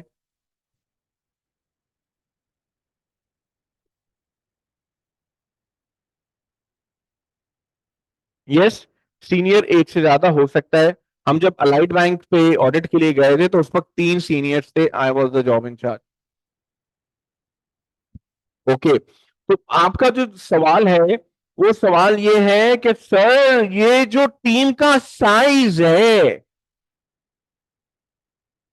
जो टीम का साइज है, इसको डिटरमाइन कैसे करेंगे? आसान अल्फाज में ये सबके जहन में सवाल होगा ना, मसला ही नहीं है यार। आखिरी दफा घर पे दावत कब हुई थी? Last week. कौन आ रहा था बेटा? Okay, so how many people were invited? 10 people. तो खाने में क्या क्या था? उसी घर में आप भी रहती हैं जहां दावत थी? ओके, तो अगले दिन सुबह में कुछ खाया था कि हाँ ये क्वेश्चनिंग माइंड, प्रोफेशनल स्केप्टिसिज्म। जब ऑडिट करने के लिए भी जाओगे तो क्लाइंट कुछ नहीं बोलेगा, वो क्लाइंट के मुंह में तंबाकू होगा ना। हम्म, हम्म। तो you have to keep on asking question जब तक वो मुंह नहीं खोले। Okay, pasta, fish, kebab, nihari type. Nihari सुना है, तो निहारी टाइप। ओके, और मीठे में?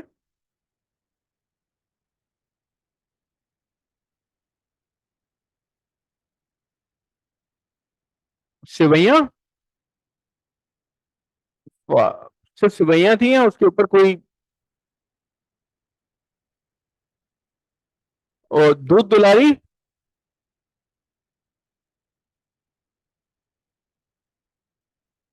शी मीन्स चमचम। वही होती है ना चमचम, गुलाब जामुन। वो चावल नहीं कह रही ना, वो नूडल्स कह रही है, तुम कुछ और सोच रहे हो बेटा। तो जस्ट वन क्वेश्चन, अभी यू सेड कि मुझे नहीं मालूम, तो I just created these items for you, वरना आप एक और सवाल पूछते। ऐसा तो नहीं था। चलो छोड़ देते हैं इसको, माफ करा, आगे बढ़ते हैं। तो इसकी क्वांटिटी कितनी हुई है, कैसे डिसाइड करा?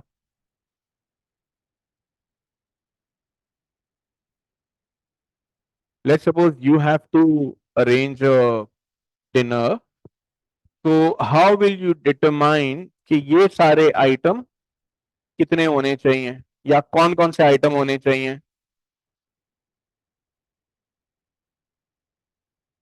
First class. तो यही दो चीजें हैं यहाँ पे, कि रिस्क एंड वॉल्यूम। वहां पे तो कितने लोग खाते हैं और कितने लोग हैं, तो लोग हो गए, वॉल्यूम कि कितना काम है, उसकी बेसिस पे यू विल डिटरमाइन रिस्क कितना है। If it's a risky job then you need a more senior team, right? अगर बहुत ही करीबी रिश्तेदार हैं तो you will not take risk और उसी बंदे से खाना बनवाओगे जो कि पहले भी बनाया हुआ है, मोर एक्सपीरियंस। हाँ, अगर बोले यार ये चलते फिरते हैं, तो वहां पे आप बोलोगे चलो we can try somebody new. तो अगर let's suppose it's a risky job, तो you will send more seniors. और अगर it's not a risky job, it's a less risky job, तो वहां बोलोगे यार जूनियर चल सकता है, सेमी सीनियर चल सकता है, the senior person will guide them. तो there is no specific formula कि इतने तो जूनियर होंगे ही, इतने ही तो सीनियर होंगे ही। इन दो बेसिस के ऊपर यू डिटरमाइन कि कितने लोग होंगे और उन लोगों का लेवल क्या होगा। ये कौन डिटरमाइन करेगा? Job incharge based on his experience identify होगा ना। बाबर आजम प्लेयर ढूंढता है कि यार ये मेरा बॉलर होगा, ये ऑलराउंडर होगा, ये बैट्समैन होगा। उसके बाद वो जाता है पीसीबी के पास या कोच के पास, तो भाई ये टीम मुझे चाहिए।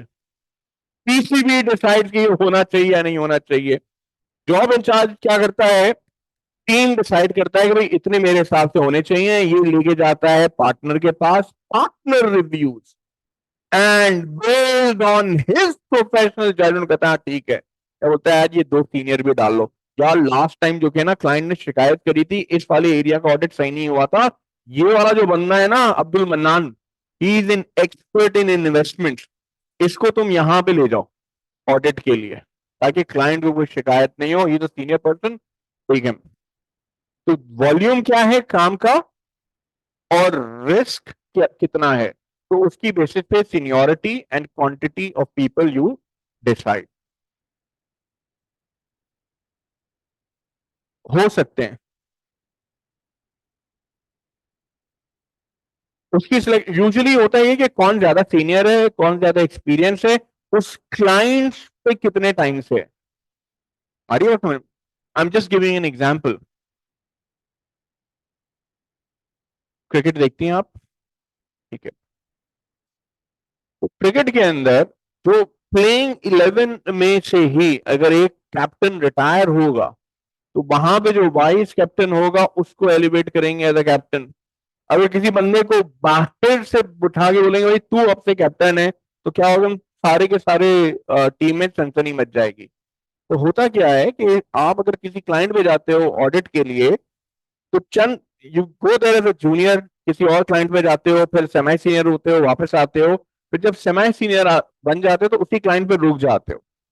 और आपकी ग्रूमिंग इस तरीके से होती है कि भाई you are the next job in charge.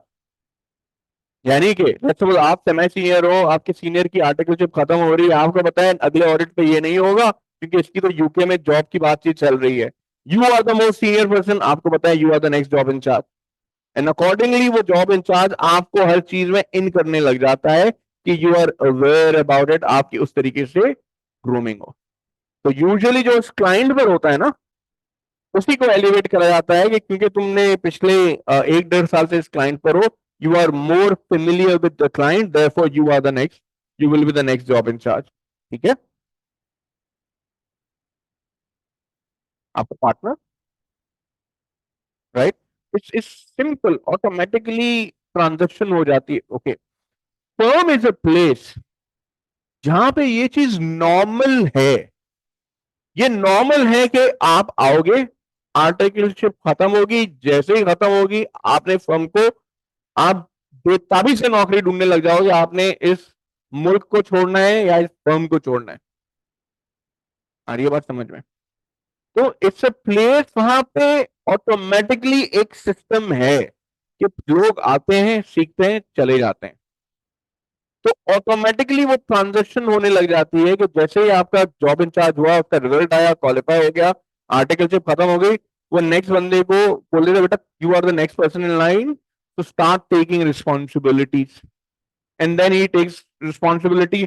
और वो जॉब इंचार्ज पार्टनर को ब्रीफ भी करता है कि भाई he is the most experience person and I believe he have that leadership capabilities कि he can lead the team as a job in charge.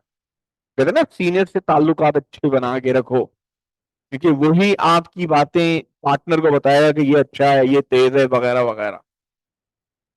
मैं एग्जांपल दे रहा हूँ अपनी। So when I was junior, तो मैं स्टेट बैंक के audit पे गया, स्टेट बैंक से फेडरल बैंक के ऑडिट पे, मैं पहले गया फैसल बैंक के ऑडिट के ऊपर।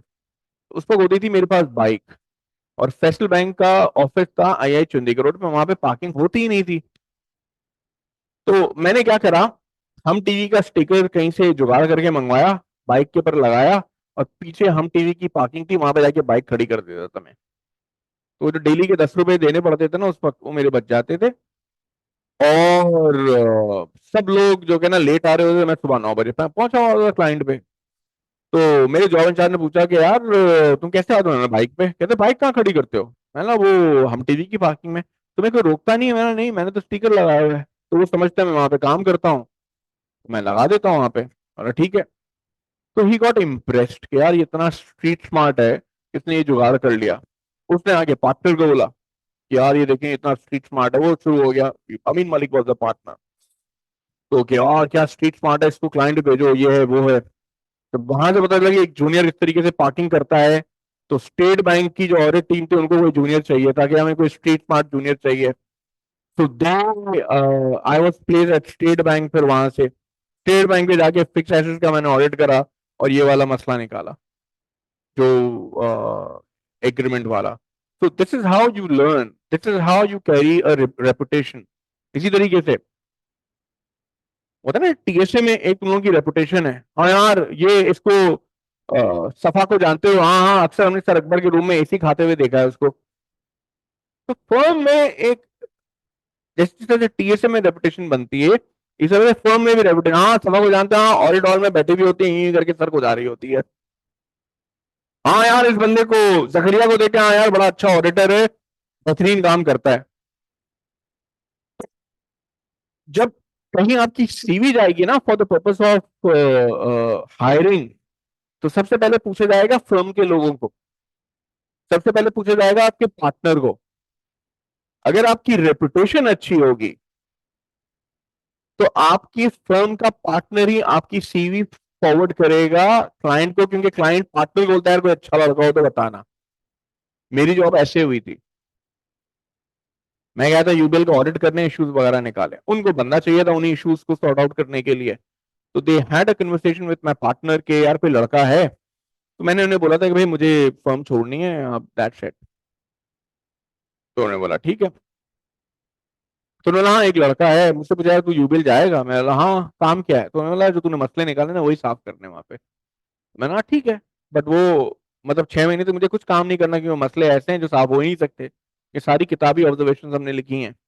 कहना जो भी है, गया इंटरव्यू हुआ, उन्होंने फीडबैक पूछा, पार्टनर ने बोला नहीं बहुत अच्छा लड़का है, hire him, I am assuring you he is a good person. They hired मी। तो आपकी रेपुटेशन बनती है, टीएसए में भी हो, आपकी एक रेपुटेशन बन रही है। जब फर्म में जाओगे तो आपकी एक रेपुटेशन बनेगी। वहीं से दोस्त होंगे, आप जॉब इंचार्ज के साथ थे, वो जॉब इंचार्ज चला गया लंदन, पीडब्ल्यूसी यूके। पीडब्ल्यूसी यूके में वहां पे वैकेंसीज आई, उसको पता था कि यार अगले साल जो कि ना अरीबा की आर्टिकलशिप खत्म होने वाली है। उसने अरीबा को टेक्स्ट करा कि Areeba are you interested, are you qualified now, there is a vacancy, would you like to apply? वो बोलेगी हाँ, तो डिटेल देगा एंड शी विल अप्लाई। तो इस तरीके से द साइकिल वर्क्स। सर इसमें जॉब इंचार्ज का जो पिछला था उसका क्या फायदा है? उसको रेफरल बोनस मिलते हैं। If you are working in a firm and you refer somebody and the person joins and stays there for 6 months, he gets a bonus। हाँ यार तुमने टैलेंट, तुम्हारी वजह से हमने इस टैलेंट को हायर करा। तो this is how the cycle works. आ रही बात समझ में? तुम्हारे सवाल का जवाब दिया मैंने, जो नंबर का पूछा था आपने, पूछा था प्रॉब्ली।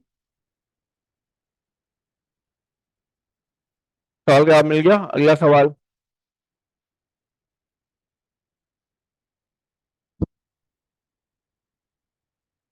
क्लाइंट के साथ and he is more experience. मैं एग्जांपल दे रहा हूँ ना, एक जूनियर था, जूनियर से सेमी सीनियर हुआ, 2 साल हो गए, क्लाइंट के पास है।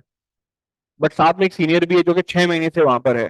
तो यहाँ पे सीनियर का पलड़ा ज्यादा भारी होगा। तो the audit engagement partner is the one, या जो previous job incharge is the one, वो किसको रेफर करता है? ओके, फेमिलैरिटी थ्रेट ऐसा नहीं होता। फेमिलियरिटी थ्रेट का मतलब ये है कि आप सीनियर लेवल पे काफी टाइम से हो। तो अगर आप एक क्लाइंट के ऊपर हो 3-4 सालों से, तो then a familiarity threat arises. बट अगर 1.5-2 साल से हो तो फेमिलियरिटी थ्रेट अराइज। हाँ, आप मैनेजर हो, आप डायरेक्टर हो, आप पार्टनर हो, और एक ही क्लाइंट में आप 3-4 साल से हो, yes, at a senior level familiarity threat arises. क्योंकि जूनियर का काम तो इतने सारे लोग रिव्यू कर रहे होते हैं। जो जूनियर है, जूनियर डायरेक्टली काम नहीं लेके जाता। जूनियर अपना काम सेमी सीनियर को बताता है, सेमी सीनियर सीनियर को, जो कि जॉब इंचार्ज है, फिर जॉब इंचार्ज मैनेजर को, और मैनेजर की चीजें पार्टनर को बताता है। तो उस जूनियर के काम पे तो इतने सारे कंट्रोल्स हैं, तो जूनियर के पास फेमिलियरिटी थ्रेट अराइज नहीं होता। बट जैसे जैसे you get senior, you get decision making power, तो वहां पे फेमिलियरिटी थ्रेट अराइज होता है। Right? Did I answer your question? कहाँ पढ़ा था तुमने ये फेमिलियरिटी थ्रेट? ये मैंने तो पढ़ा है नहीं अभी। Part two? ओके। ऑडिट में भी है, हम पढ़ेंगे। 15 से 20 नंबर का सवाल आता है हर टाइम में। कोई और सवाल? जकरिया भाई, कोई सवाल? सवाल नहीं था? आगे बढ़े। तो ये हमने एक ओवरव्यू करा प्रोफेशनल जजमेंट और प्रोफेशनल कैपिटलिज्म का। मुझे आज करवाना था एश्योरेंस की चीजें, बट आई बिलीव शायद हम वो ना कर पाए। तो एक टर्म है जॉइंट ऑडिट, या कहलाता है को ऑडिट। ये क्या होता है? बोलो बोलो। सर, दो फर्म्स मिलके किसी एक कंपनी का ऑडिट करें, this is called joint audit, को ऑडिट। कितनी ऑडिट रिपोर्ट होंगी? कितने पार्टनर साइन करेंगे? दो ऑडिट फर्म्स मिलकर किसी एक क्लाइंट का ऑडिट करें, दिस कॉल्ड को ऑडिट। एक ऑडिट रिपोर्ट इशू होती है, उस एक ऑडिट रिपोर्ट के ऊपर दोनों एंगेजमेंट पार्टनर साइन करते हैं। यानी उस क्लाइंट के लिए there will be to engagement partners. Let's suppose एक पीडब्ल्यूसी और एक केपीएमजी है, तो एक पीडब्ल्यूसी का एंगेजमेंट पार्टनर होगा और एक केपीएमजी का एंगेजमेंट पार्टनर होगा। क्या सब लोग यहाँ पे मेरे साथ हो?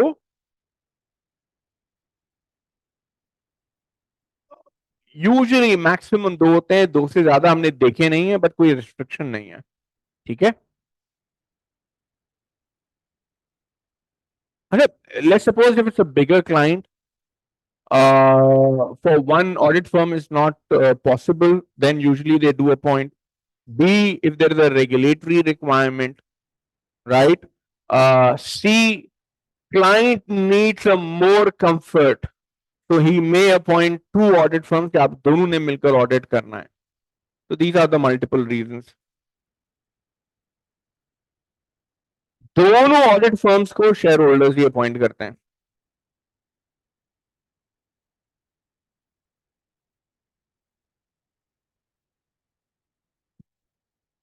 ऐसा नहीं होता। मतलब इसका मतलब ये है कि आप KPMG, I am just giving you an example of KPMG, they both are technically rivals, competitors. तो केपीएमजी कैसे बोलते हैं यार ये तुम काम कर लो, हम तुम्हारा काम रिव्यू करेंगे और हम उसकी बेस पे वो देंगे, तो they will not do it. ठीक है ना? लेट्स सपोज आपको बेटा what's your name? Dua. Your name is Rida. तो रिदा दुआ बहुत अच्छे दोस्त है। इन दोनों में जो है ना, खुदा ना खास्ता दुश्मनी हो गई। ऐसी दुश्मनी हो गई कि दोनों एक दूसरे को जहर लगते हैं। आप दोनों ने मिलकर दोनों ने ऑडिट फर्म्स बनाई। तो क्लाइंट ने बोला कि भाई आप काम कर लें और आप अपने साथ इस फर्म को भी अपॉइंट करें। तो आप जब इनके पास जाएंगी कि यार मैं तुम्हारा काम रिव्यू करूंगी, तुमने मेरे साथ काम करना है, ऑडिट करना है, तो व्हाट शील से, मुझे तुम्हारी शक्ल तक नहीं देखनी, मैं क्यों करूंगी ऑडिट? तो कभी भी इस तरह से को ऑडिट होता है तो शेयर होल्डर्स ही अपॉइंट करते हैं, और दोनों ऑडिटर्स को हैंडल मैनेजमेंट कर रही होती, कोई सुपीरियरिटी या इंफीरियरिटी नहीं होता। आ रही है बात समझ में? एक मुझे किस्सा याद आ गया को ऑडिट से, बट बोलो।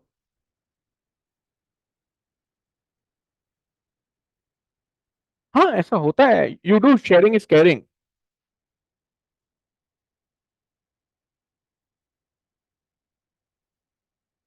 बट उस शेयर नहीं नहीं, देखो एक ऑडिटर दूसरे ऑडिटर को अपॉइंट नहीं करता।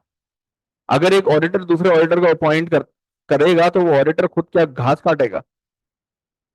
भाई सुन, तू खुद, लेट्स सपोज एक प्लम्बर है और घर पे नल खराब हो गया है तो कौन सही करेगा? तू खुद। दूसरे प्लम्बर को नहीं बुलाएगा, बोलेगा भाई तुम क्यों नहीं कर रहे? Number one. तो एक audit firm cannot appoint another audit firm, is the shareholders who appoint. Sir ऐसा हो सकता है इंफॉर्मेशन शेयरिंग हो जाए, बिल्कुल ऐसा हो सकता है। जैसे हम लोगों ने बहुत सारे कोऑर्डिनेट करे हैं, ईवाई के साथ भी, केपीएमजी, पीडब्ल्यूसी के साथ भी, डिलॉयट के साथ भी, और आपका रियाज अहमद को के साथ भी। तो सर्टन ऑडिट्स हम ये भी जरूर करते थे कि हमें 60 ब्रांचों का ऑडिट करना है, तो 30 ब्रांचें तुम कर लो, 30 ब्रांचें हम कर लेंगे। तो we do use to share like this. तो एक दफा हम लोग एक बैंक के ऑडिट के ऊपर थे, तो मैं नाम बता देता हूँ, डिलॉइट वॉज विथ अस। तो उनका पूरा नाम है Mohammad Yusuf Adil and chartered accountants and को।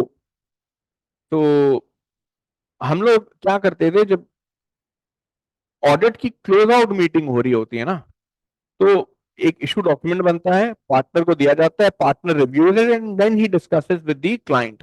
वो असेस करता है करना भी चाहिए नहीं करना चाहिए, मटेरियल है नहीं है, और फिर तो हम लोगों को बड़ा तजस्सुस होता था कि यार उनके क्या मसले हैं, क्योंकि हम लोग रातों को लेट लेट तक बैठे हुए थे, 11-11 बजे, 5:30 बजे, और वो लोग चले गए। तो हुआ क्या, हम लोग क्या करते थे शाम के वक्त, जो एक डमी सा इशू डॉक्यूमेंट बनाते और उनके कमरे के बाहर रख के चले जाते, और उनको ऐसा लगता है कि यार ये हमारे इश्यूज हैं, और जो कहना हमसे मिस हो गए हैं और गलती से हमने यहाँ पड़े हुए हैं। तो हमें पता था कि यार ये लोग थोड़े से हडराम है। तो हुआ क्या, मीटिंग के अंदर वो उसी उनका पार्टनर आया, उन्हीं इश्यूज को डिस्कस करने लग गया। तो वही उन्होंने, यार ये वाली जो क्लाइंट है he is not paying you regularly, आप इसको क्लासिफाई कर दें। क्लाइंट बोले सर इसने तो पूरी रिपेमेंट कर दी है। हाउ आर यू सेइंग कि इसने पेमेंट नहीं करी है टाइमली? बोले नहीं नहीं सर, देखें हमारे वो टीम की तरफ देखें, sir we'll check we'll check we'll check. तो इस तरह से 2-3 मसले निकले, तो उसके बाद द पार्टनर स्टॉप डिस्कसिंग दो डॉक्यूमेंट, क्योंकि ही रियलाइज कि यार कुछ गड़बड़ है। तो इस टीम के साथ एक और मसला था, जब आप क्लाइंट पे जाते हो ना, तो आपकी एक आईडी बनती है, लॉगिन आईडी बनती है कंप्यूटर के लिए, यू कैन एक्सेस। केपीएमजी की बनती थी केपीएमजी टीएच, पीडब्ल्यूसी की बनती थी पीडब्ल्यूसी या एएफएफ करके। अब इस फर्म की बने ना, तो इस फर्म की बने ये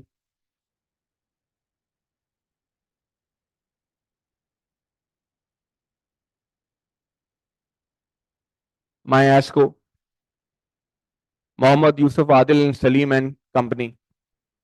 तो इसके ऊपर हम बड़ा रिकॉर्ड लगा देते। तो उनकी आईडी भी आईटी वालों ने यूं ही बना दी। गए एक दफा पासपोर्ट रिकवरी के लिए, आईटी वाला, यार ये किस किस्म की बेहुदा आईडी है। तो बड़ी इंटरेस्टिंग, और that's the time, that's experience, जो कि ना you have to enjoy that experience. और उसका अब एक अलग चाम है, ये जो अभी पढ़ रहे हो, इसका एक अलग चाम है। जब आर्टिकलशिप में जाओगे इसका एक अलग चाम है। उस आर्टिकलशिप के बाद बाहर जाओगे, जॉब करने के लिए जाओगे, कहीं सिकॉन्वेंट में जाओगे, उसका एक अलग चाम है। तो you have to enjoy whatever you are doing, तुम्हारे लिए आसानी होगी उस चीज के अंदर। ठीक है। तो भाई इसी तरीके से एक टर्म है नेटवर्क फर्म्स। नेटवर्क फर्म्स क्या होती हैं?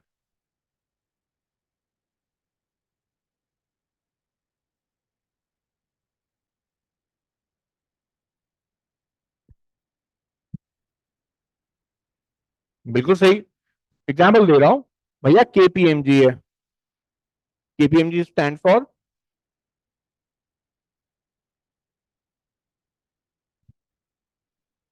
पीडब्ल्यूसी stand for EY stand for it's okay. It's okay. मैं जब था तुम लोगों के लेवल पे तो मुझे भी नहीं मालूम था। यहाँ तक कि मुझे टीचर्स का भी नहीं मालूम था कि अगले लेवल पे कौन से सब्जेक्ट्स में कौन पढ़ाता है। इतना तो तुम लोगों को पता है कि कौन कौन से सब्जेक्ट्स हैं, कौन टीचर पढ़ाता है, ये तो पता है ना। अबे भी कैश के पेपर निकाले, तुम्हें पता था ना क्या फेट कहाँ से पढ़ना है, कौन कौन से टीचर्स मार्केट में चल रहे हैं, हमें पढ़ना है नहीं पढ़ना, कहाँ से क्लासें लेनी है और कहाँ पे जाके रजिस्टर करवाना है, ये तो करते हो ना। तो पीडब्ल्यूसी का मतलब price water house coopers, AFF Pakistani नाम है। Ernst young, EY, Siddharth Haider Pakistani नाम है, EY Siddharth Haider. KPMG TH, क्लीनवेल्ड, पीट मार्विक, जो डेलर। KPMG Swiss name. तासीर हादी एंड को पाकिस्तानी फर्म है। केपीएमजी टीएच एंड को, केपीएमजी तासीर हादी। आ बात समझ में। तो पाकिस्तानी फर्म थी, उन्होंने मेंबरशिप करी केपीएमजी की। तो केपीएमजी ने अपनी सारी मेथोडोलॉजी उन्हें बताई कि भाई ऐसे करना है, ये ग्लोबल स्टैंडर्ड्स हैं। तो KPMG UK, KPMG UAE, KPMG Pakistan. Pakistan में है केपीएमजी तासीर हादी। तो केपीएमजी पाकिस्तान में KPMG Taseer Hadi is a network firm of KPMG. KPMG UAE network firm है केपीएमजी की। KPMG UK is a network firm of KPMG. आ रही है बात समझ में। This is called a network. Sir Karachi में भी केपीएमजी में भी तो है, कराची में भी है, इस्लामाबाद में भी है, लाहौर में भी है। They all consolidate under KPMG Taseer Hadi. तो उनका पूरा नाम पाकिस्तानी ब्रांड है KPMG TH, KPMG Taseer Hadi. तो they all are network firms. क्या सब लोग यहाँ पे मेरे साथ हो? आगे बढ़े। मेरी क्लास कितने बजे तक है? 1:15। क्विकली एक चीज करवा दूं या नहीं यार? मुझे reasonable assurance, absolute assurance, limited assurance का एक ओवरव्यू देना है, ताकि नेक्स्ट क्लास में हम लोग स्टार्ट करें। इसके बाद किसकी क्लास है? सर हारिस की पहली क्लास है आप लोगों के साथ, राइट? तो मैंने कोर्स आउटलाइन सर हारिस के साथ अग्री कर लिया, डिस्कस कर लिए। इस दफा सिग्निफिकेंट पोर्शन मेरे पास है, क्लोज टू अराउंड 60 to 65% की वेटेज मेरे पास है, और 35% की वेटेज उनके पास है। जो सर हारिस आपको करवाएंगे, audit planning, materiality, internal control, substantive testing, ये वाली चीजें वो करवाएंगे। उसके अलावा बाकी चीजें मैं करवा रहा हूँ, यानी कोड ऑफ एथिक्स, जो कंपनी लॉ का पोर्शन है, आपकी basic concepts, audit documentation, audit procedures on related party, audit procedures on using the work of experts, using the work of internal audit, ISRE यानी इंटरिम रिव्यू के procedures हैं वो, written representation, going concern, आपकी subsequent event के जो procedures हैं वो, इसके अलावा और क्या बचा? तो ये मोटी मोटी चीजें जो मैं कर पा रहा हूँ। जो ऑडिट रिस्क असेसमेंट कम्स अंदर ऑडिट प्लानिंग, तो वो करवाएंगे आपको सर हारिस। ठीक है, are we clear on it? ठीक है,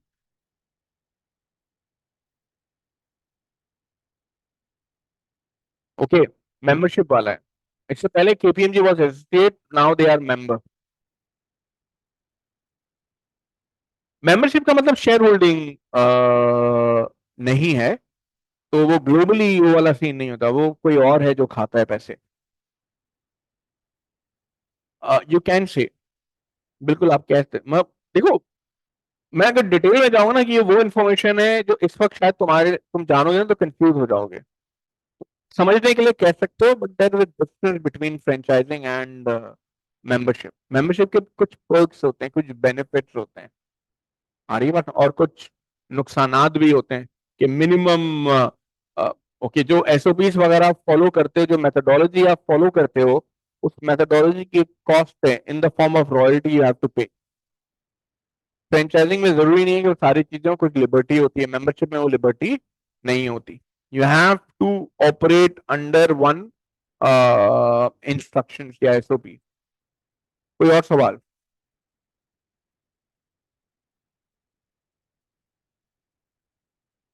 नहीं नहीं नहीं नहीं, okay, absolutely, okay.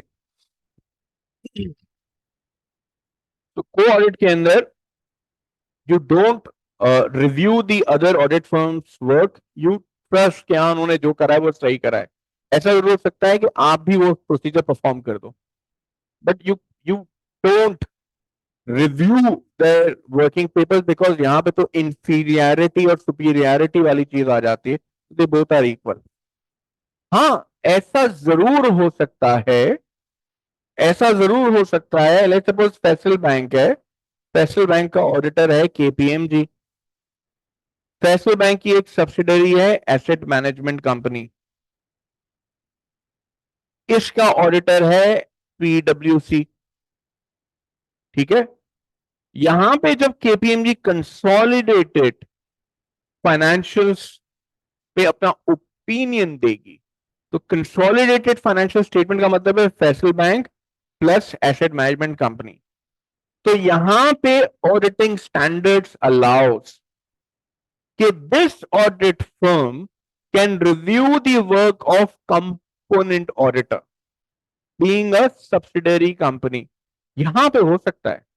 But let's suppose federal bank का ऑडिट केपीएमजी भी कर रहा है और पीडब्ल्यूसी भी कर रहा है, केपीएमजी नहीं नहीं नहीं नहीं मुझे पीडब्ल्यूसी का काम रिव्यू करना है, मौका, ऐसा कोई सीन नहीं है। Did I answer your question? कोई और सवाल?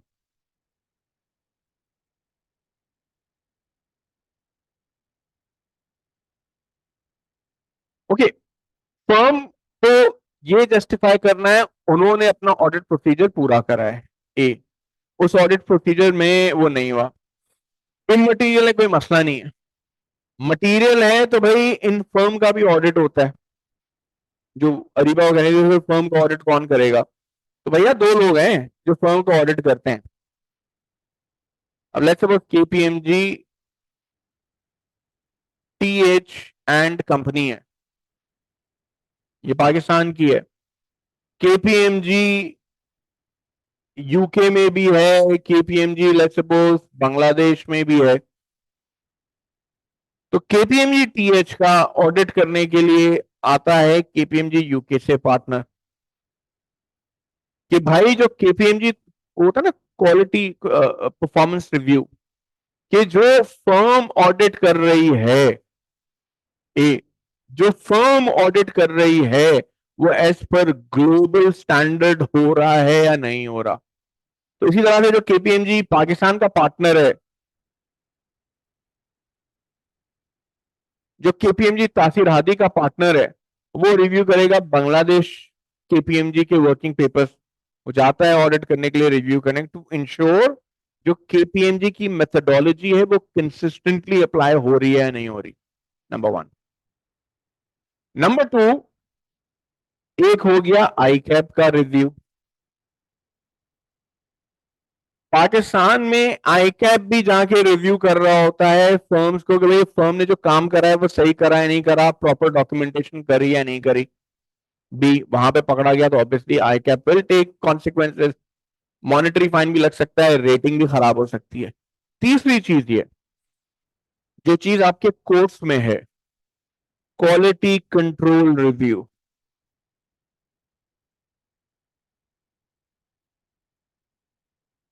घर पे दावत है, मम्मा ने खाना बनाया है, मम्मा किसी को बुला के बोलते हैं जरा चेक करो सही है या नहीं है, तुम देखते हो बोलते हो हाँ मम्मा बिल्कुल सही है, शक्कर कम है, मिर्चें कम है, थोड़ी ज्यादा लो, गोश्त कच्चा है।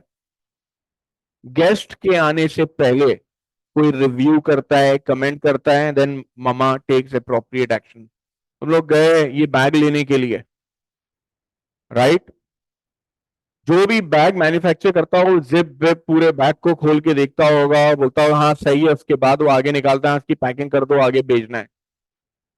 शर्ट लेने के लिए गए आप आमिर अदनान से, लेट्स सपोज कुर्ता लेने के लिए गए, उस कुर्ते में सारे बटन लगे हुए हैं, प्रॉपर स्टिचिंग हुई हुई है, पॉकेट लगी हुई है, पैकिंग करी और आप गए, आपको कोई गलती तो वहां पे भी कोई क्वालिटी कंट्रोल होता है। इसी तरह से ऑडिट फर्म के अंदर इंटरनली भी क्वालिटी कंट्रोल होता है। कैसे कि अगर लेट्स सपोज मैं फर्म का पार्टनर हूं, तो मैं लिस्टेड कंपनी के फाइनेंशियल स्टेटमेंट्स पे साइन तब तक नहीं कर सकता जब तक एक और पार्टनर रिव्यू नहीं कर ले कि हाँ ये फाइनेंशियल स्टेटमेंट सही बने या नहीं बने। जो जजमेंट लगाई है ऑडिटर ने, इस पार्टनर ने, वो सही लगाई है या नहीं लगाई है। तो ऑडिट फर्म के अंदर भी एक कंट्रोल होता है जिसको हम कहते हैं क्वालिटी कंट्रोल, जो कि हमारे कोर्स में हम आगे पढ़ेंगे भी इस चीज को। तो उस चीज से बचने के लिए ये कंट्रोल होते हैं। बट ऐसा हो सकता है कि बाद में कोई मसला निकल आए तो यस रिपोर्केशंस होती हैं।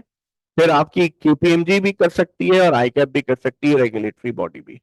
ठीक है, कोई और सवाल? और इसीलिए एक मजे की चीज है कि फाइनेंशियल स्टेटमेंट में कोई गलती निकलती है ना, तो ऑडिटर बड़े मजे के बोलता है हमारा तो काम ही नहीं है फाइनेंशियल स्टेटमेंट को बनाना, आपकी गलती है, आपकी रिस्पॉन्सिबिलिटी है फाइनेंशियल स्टेटमेंट बनाने की, ये गलती आपसे हुई है। डाल देते हैं ऑडिटर क्लाइंट के ऊपर ही, कहते हम तो सिर्फ रिव्यू करेंगे। ठीक है, कोई और सवाल?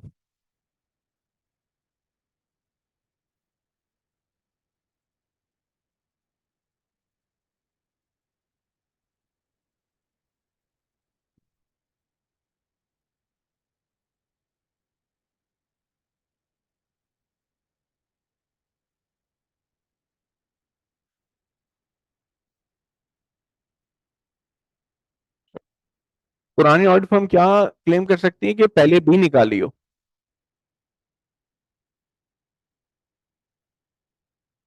ऐसा होता है, it's a very normal thing. एक और चीज हम लोग आगे पढ़ेंगे जिसमें कुछ पोर्शन मैं बताऊंगा, कुछ पोर्शन सर हारिस बताएंगे। तो whenever there is an audit firm change, so the new audit firm obtains a professional clearance from a previous audit firm कि यार हम यहाँ पे एज एन ऑडिटर अपॉइंट हो रहे हैं, हो जाएं, तुम्हारी फीस वगैरह पे हो गई है, कोई सिग्निफिकेंट मसला है जो तुम चाहते हो जिसकी वजह से हमें इस एंगेजमेंट को एक्सेप्ट नहीं करना चाहिए? बोलते हैं नहीं यार बिल्कुल बम्बार्ड जबरदस्त क्लाइंट है, खाना पीना बड़ा जबरदस्त देता है, जाओ लूटो तुम भी। ऐसा नहीं बोलता, मतलब बोलता है हाँ बिल्कुल nothing has come to over knowledge, firm आ गए ऑडिट के लिए। जब फर्म ऑडिट कर रही होती है तो वो ओपनिंग बैलेंसेस के पर भी सर्टेन प्रोसीजर्स परफॉर्म करती है अपने ड्रॉ कंफर्ट को ड्रॉ करने के लिए, क्योंकि फाइनेंशियल स्टेटमेंट में कंपैरेटिव इंफॉर्मेशन भी आती है। तो ऑडिट फर्म का राइट है, इनकमिंग ऑडिट फर्म का, कि पुरानी पिछली आउटगोइंग ऑडिट फर्म के वर्किंग पेपर्स को रिव्यू कर सके, और करते हैं रिव्यू। ऐसा हो सकता है कि दो ऑडिट फर्म्स की अलग अलग इंटरप्रिटेशन हो, ऐसा हो सकता है कि उस पुरानी फर्म ने, उनके लिए वो इशू इनसिग्निफिकेंट हो बट इनकमिंग फर्म के लिए इशू सिग्निफिकेंट हो, और वो नंबर्स को रीस्टेट करवा दें। इसीलिए तो आप लोग आईए सेट पढ़ते हो, restatement due to error, change in accounting policy वगैरह वगैरह। तो यस ऐसा होता है। और मैंने अपने 20 साल के करियर में 5 से 8 दफा ये चीज होते हुए देखी है। ठीक है, क्या प्रोसीजर्स होंगे आगे पढ़ेंगे, this is in your course. कोई और सवाल? यस, कोई और सवाल? देयर इज अ प्रोसीजर कि प्रीवियस ऑडिटर को लेटर लिखने से पहले you have to obtain a permission as well from the client, कि तुम्हारे पिछले ऑडिटर को लिख रहे हैं लिख दें। और उस पुरानी फर्म की भी प्रोफेशनल ड्यूटी है कि वो उस क्लाइंट से पूछे यार वो मुझसे मांग रहा है मैं दे दूं। तो दीज आर सर्टेन प्रोसीजर्स जो हम आगे बढ़ेंगे। सर परमिशन दे देगा तो क्या होगा, नहीं देगा तो क्या होगा, जो कि हम आगे बढ़ेंगे। कोई और सवाल? किसी और को मेरी नॉलेज टेस्ट करनी है तो प्लीज करो। Thank you very much. मैं क्लास को ऑफ कर रहा हूँ, नेक्स्ट क्लास में इंशाल्लाह यहीं से कंटिन्यू करेंगे। We will we will we will we will try to conclude these basics और हम लोग आ जाएंगे कि एक एक्सटर्नल ऑडिटर को अपॉइंट कैसे करा जाता है, ठीक है, उसके ऊपर।